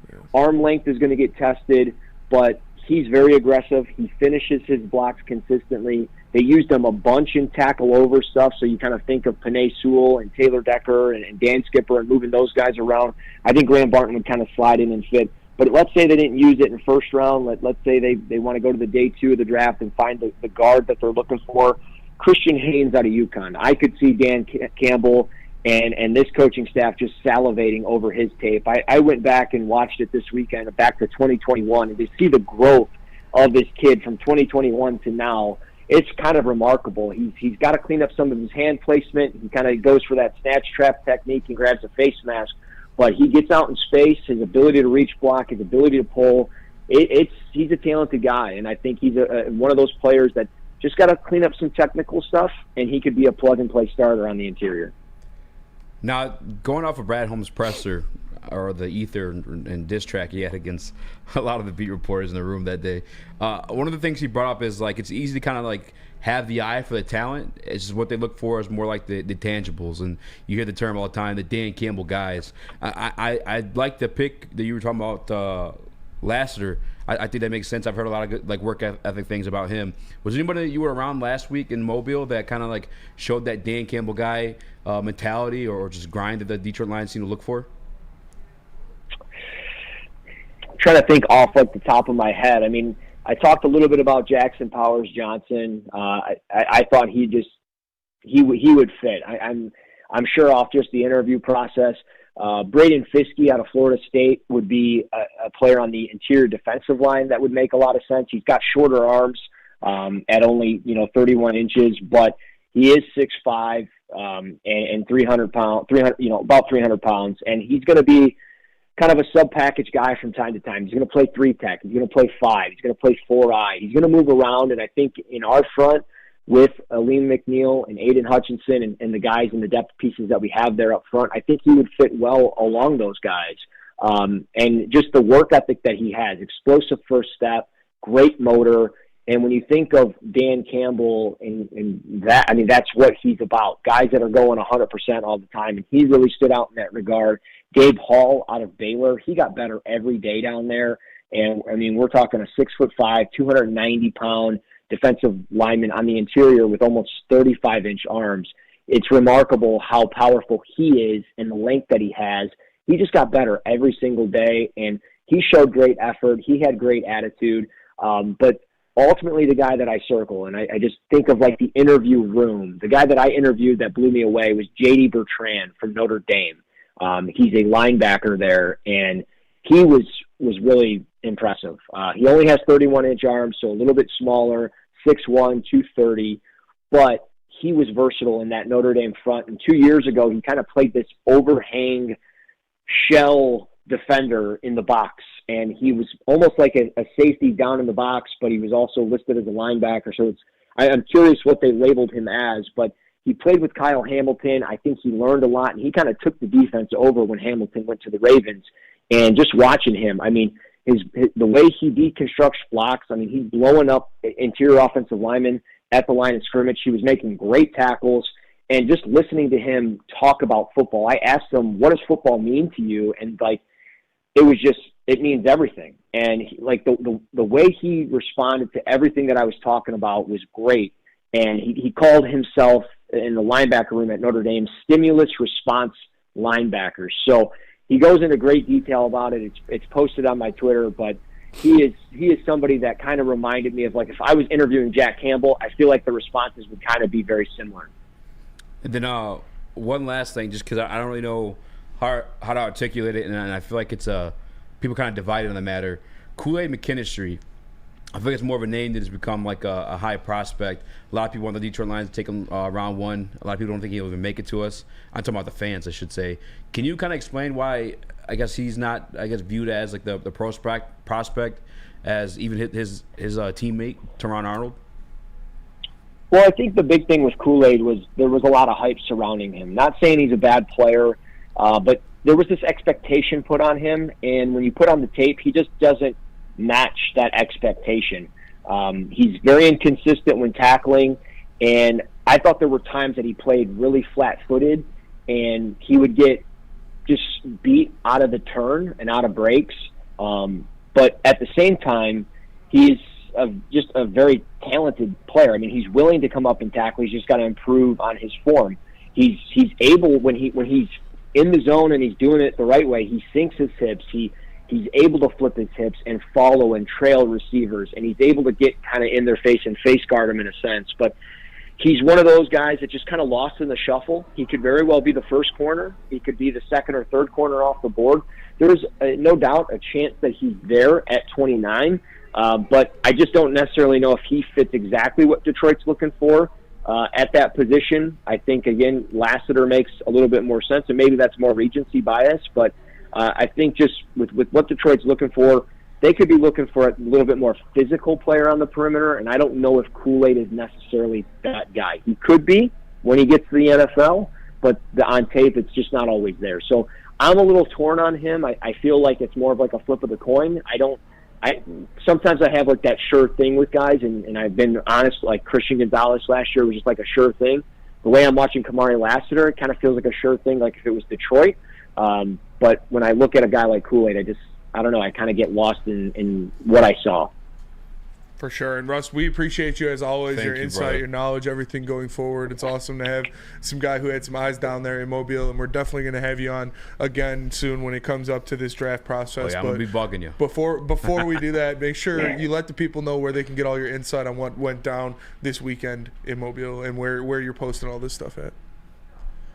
Yeah, you can find me on X or Twitter, whatever we call it these days, at Russ NFL Draft. Smash the follow button. At Lions Wire, everything that I do Lions related is on there. So I'll be doing some prospect profiles there, and Kamari Lassiter will definitely be a guy I've got some film coming out on, and I'll break into a little bit more detail.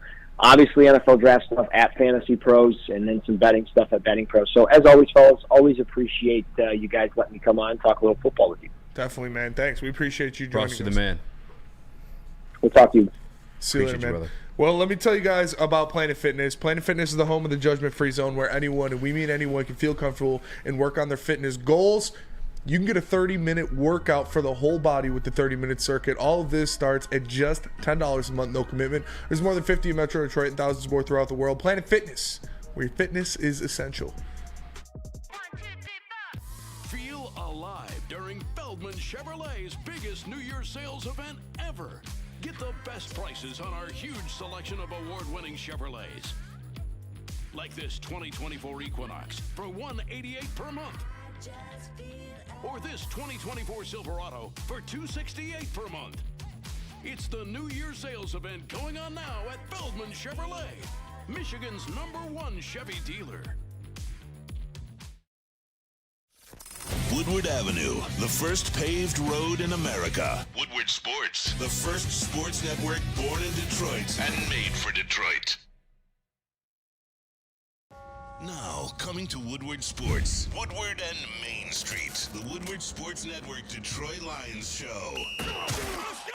Catch Gabrielle D. Phillips, Matt Broder, and Terry Foster for all the latest news on your Detroit Lions every week. Only on the Woodward Sports Network YouTube channel and woodwardsports.com.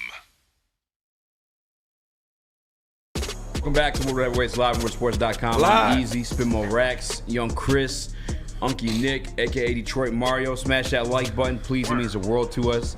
Be a friend, tell a friend, share the stream. I'm going to save some of this Lions talk because of this offseason. I'm going to save something for tomorrow because something's coming up. Is it tomorrow, the deadline? Friday. Friday's trade Friday? deadline? Is it Thursday or Friday? Friday. Or no, Thursday. Sorry, Thursday. Thursday? Tobias Harris. Rumored to the Detroit Pistons. Chris, I'm going to let you speculate and take this one over because I know you're more informed on it than I am. What is going on at Detroit Pistons trade deadline? Is Tobias Harris an actual person we can Let him cook. think about having? I mean, look, it's clear. The Pistons are going in this deadline with one goal, to avoid infamy.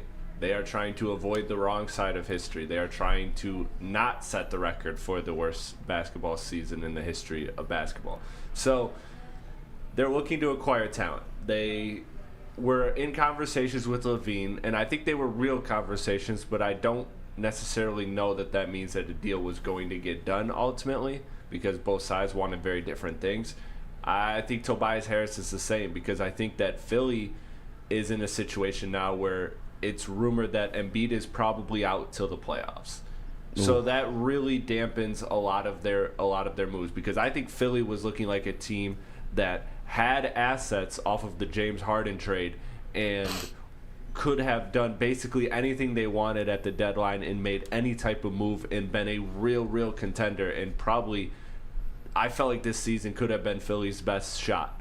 Now they want to maintain cap flexibility, so they would probably call Detroit and say, hey, we want either a young guy that we can reroute for assets that we could trade down the line next offseason for our star acquisition, or they want draft capital. And the Pistons have their draft capital tied up in New York, so they don't really got a lot to offer there. So I don't necessarily think a deal is getting done. The way I see this kind of deal happening is if Beef Stew is involved and he's kind of routed to a third team, and then Philly then gets draft capital back, because again, I don't think they might even want Stu for the playoffs. That might be one of the younger guys that they could look at as someone that could contribute right away.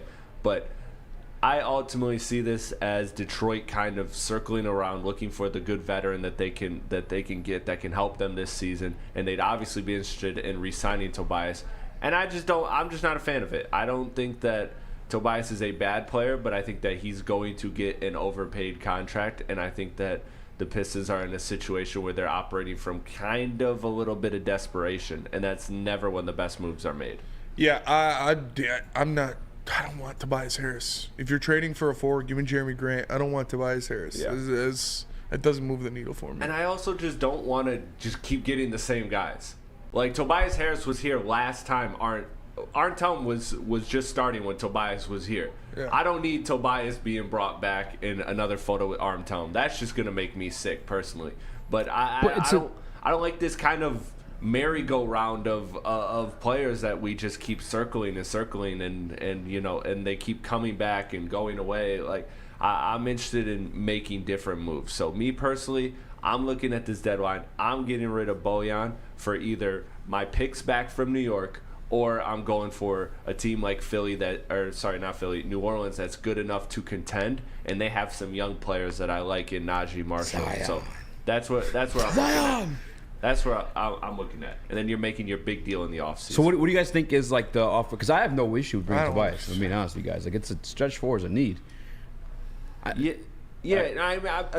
think he's a good player, but I think he's going to command $40 million. I seen people on Twitter saying, "Oh, you'd pay $40 million for Zach LaVine because that's the contract he's signed under." Mm-hmm. Tobias, why would you not pay the same? And Zach LaVine is a higher level player. I get the risk. I'm not saying I was even comfortable with Zach LaVine. The only reason I would have ever done Zach LaVine is if I didn't give up any asset whatsoever. It was just straight cap money. That's it. Like treat him as if you're signing him as a free agent. You're not giving up anything long term. That's how I looked at the Zach LaVine. That was the only way I was going to do it. That was the only way the Pistons were going to do it. That was why conversations were stalling between those two. And I look at Tobias the same way. Like, I'm not in the business of giving up anything of quality for Tobias. Not that Tobias isn't quality, but I just don't think the market dictates that that's what you have to give up. If the Pistons paid Tobias Harris $40 million contract, I'd burn everything I own that has Pistons on it. Like,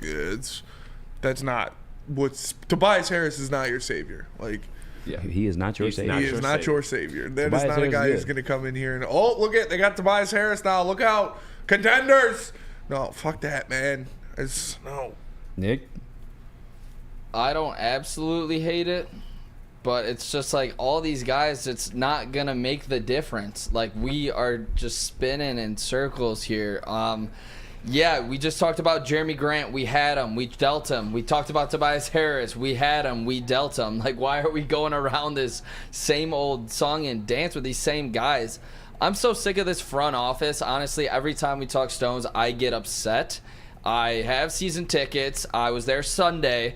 I wanted to claw my eyes out watching that product that was on the court. It was absolutely embarrassing. I'm embarrassed to be a fan of this team, and they are embarrassing to the city of Detroit. This team needs to make a splash. They need to do something, but it is not Tobias Harris. It is not Zach LaVine. And it is splash? Yeah, that's it. So what do you expect the splash to come in the offseason? Yeah, I mean, I would give up Bojan for a pick. I would 100% do that, Chris. I thought that was a great idea. There's no reason to keep Bojan for this team that's so bad. And I would picks though. 18-year-olds I would aren't imagine, gonna make this team better. and that's when I immediately turn the two picks that I have, or my first rounder that's going to be in the top 4 because we're so bad. Spin that with somebody and try to get a different asset in the offseason. Yeah. The Pistons' big move is coming in the summer. I don't expect it to be the deadline. The biggest name that's being floated is DeJounte Murray, and I don't think the Pistons are that interested in Murray, nor am I personally. Need a forward. I just think I think adding another guard to this team is not necessarily the greatest idea. God, dude. So look, this deadline, trade Bojan, find Killian a home, and fire Arntone. What about Burks, Morris? Like, you getting rid of those guys too? Morris sent out that cryptic tweet. Yeah. Morris, I'm kind of okay with keeping because I think I want to keep him too, but it sounds like he's leaving. But it sounds like he's leaving based on the tweet he sent. Everybody wants to leave. Nobody wants to play for the worst team in the history of the NBA. He's actually been somebody that's been pretty positive when he's talked to the media about the Pistons. I don't necessarily know if things have soured or if that was just a misunderstanding, but he spoke very, very highly of Cade Cunningham and wanting to be impactful in a positive way to Cade Cunningham. But bottom line, the Pistons need to get better, and this deadline is going to tell us a lot. And I don't like the fact they're operating from desperation. Yeah, I think the tweet was new opportunity. Yeah. Bottom line, Pistons suck, and if nothing happens at the deadline, Troy Weaver should be fired. Well, let me tell you guys about Big Boy. Wintertime in Detroit is always better with comfort foods from Big Boy. Try the veal parmesan or the new Southern Comfort Chicken Bowl. How about breakfast? The stuffed potato pancakes are back. They got the Lumberjack or Santa Fe Garden. Also, the new apple pie hotcakes that are too good to miss. Top it all off with a gingerbread shake for dessert. All that more at your local Big Boy. At Planet Fitness, you can get energy without the judgment. Hi, can you help me with this? You don't know how to use it? This is better. Join now through January 19th for just 24 cents down, $10 a month. Never intimidating, always free fitness training and equipment for every workout. Join today during the Big Fitness Energy Sale for 24 cents down, $10 a month, cancel anytime. Deal extended through January 19th. Over 50 Metro Detroit locations. Come hang with the Woodward Sports Crew all throughout football season on Saturdays and Sundays. So join our college football and Detroit Lions live watch parties. Inside the 5, caught, end zone, touchdown Detroit Lions! With money on the line, featuring different special guests and surprises. Start times will vary depending on the game. Only on our Woodward Sports YouTube channel.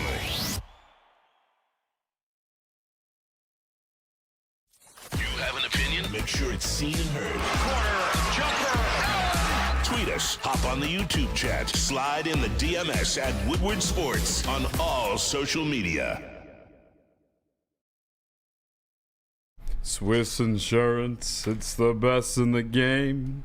If you don't have it, you're just playing. Win the game with Swiss today. That's Mark at Swiss.com. What? Solid. Listen, I've been wanting to hate on you all day because you've been picking on me for no reason, but that was solid. You're singing about an era of music where... I appreciate you. Huh? Singing about an era of music where you couldn't drink at the same water fountain as me. 248-800-4177. All right, mailbag. First mailbag question I see in there is John effing Lord. Said, who wins if in a fight, Fifth Gear Luffy or Ultra Instinct Goku? Tournament of Power Rules. I would have to say Goku, even though I love One Piece. It's the power scaling of Dragon Ball Z is different than any other anime. What was the question? Who wins in a fight, Fifth Gear Luffy or Ultra Instinct Goku? Tournament of Power Rules.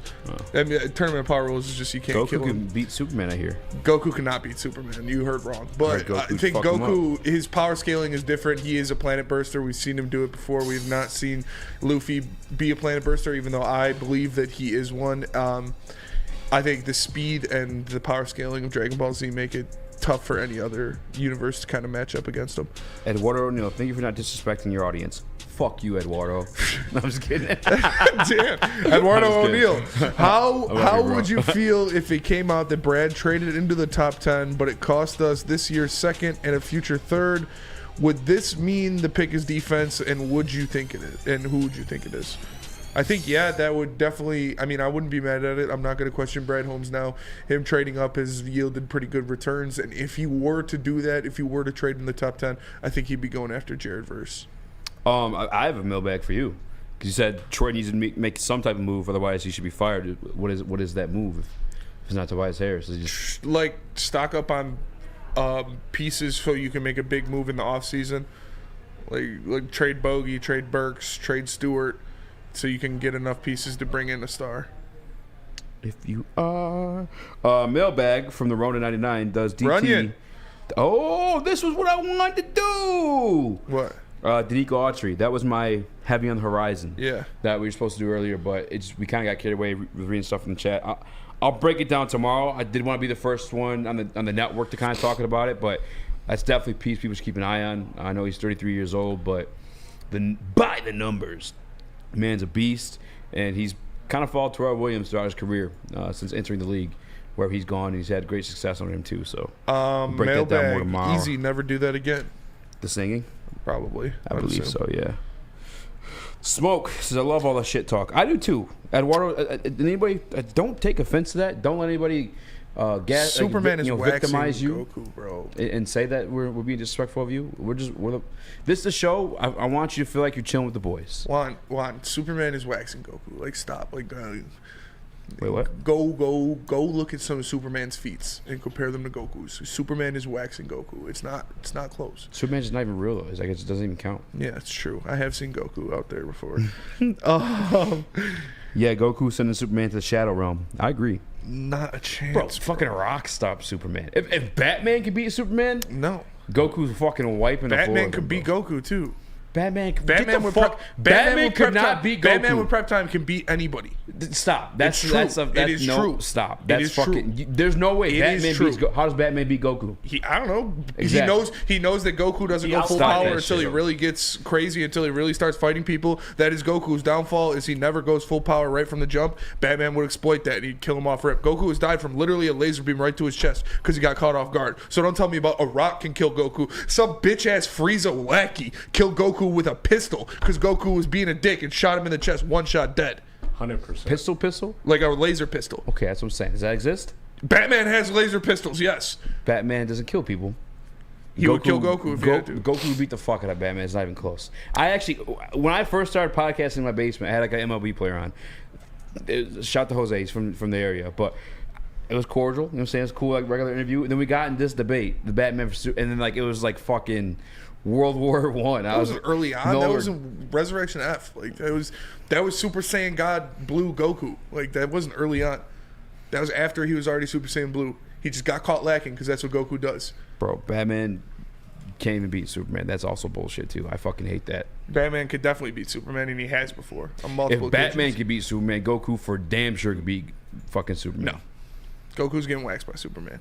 Batman's getting waxed by everybody. Batman beats anybody. Batman with prep time beats anybody. Fuck that. Which Batman we talking here, boys? None of them. Not a single one can beat any of the people The Batman who lasts is fucking everybody up. The only people Batman can beat are without powers. That's not 100% bullshit. People thinking that Batman can beat anybody with powers. He's just a fucking freak in a fucking suit. You know how sweaty you get with that fucking rubber ass mask on too? You're just mad ass disrespectful. You're just mad because Batman's a regular. I'm not Batman is a billionaire realistic ninja who goes around here beating the fuck out of people and can take anybody. Yeah, people. Fuck all these bitches. If he was real, there's no fucking way he's beating none of those people. Yeah, he is. Because he's smarter than them, and he has contingency plans for all of them. Iron Man beats Batman. Not a fucking chance. Bro. Iron Man beats Batman. Batman claps Iron Man so fucking easily. Not even close. Bro, Iron Man can fly. So can Batman. He doesn't fly. He glides. He can fly, and he's got planes. When and have you shit. seen Batman Batman's fly? hitting Iron Man with an EMP and then beating the dog piss out of him. Batman is literally the best ninja in the world. Like, he is fucking ninja in the world. He is that. He could have been the head of the League of Ninja Shadows. just fucking His laser son- beam, bitch. His son is the head of the League of Shadows. Like, as soon as he goes to reach his fucking waist, beep, fucking blast off the he fucking doesn't face have of the to earth. reach his waist. If he Or universe, Iron Man's man. coming for him, he's Batman is fucking Bro, Iron Man killed with clapping fucking Iron Man. AI, bro. Iron Man's a bitch compared to Bro, Batman. Batman is a bitch. You don't know Batman. You don't don't know speak on Batman. Batman's name like that. Don't hype You him don't up like fucking this. know Batman. Don't hype this man You up don't know like Bruce this. like I know Bruce. Don't fucking speak on his name like that. Bro, Batman's just a fucking emo goth kid. Fucking. Batman is the GOAT.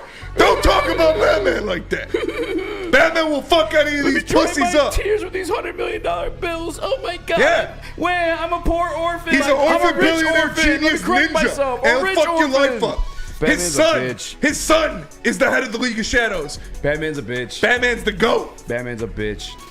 Wouldn't kill his Batman's the opponents. GOAT. But that'll do it for us today. Appreciate y'all tapping in. Make sure you smash that like button, share the stream. For Eazy, for Nick, for Chris, I'm Spencer. We're the Heavyweights. We'll catch you guys tomorrow. Peace.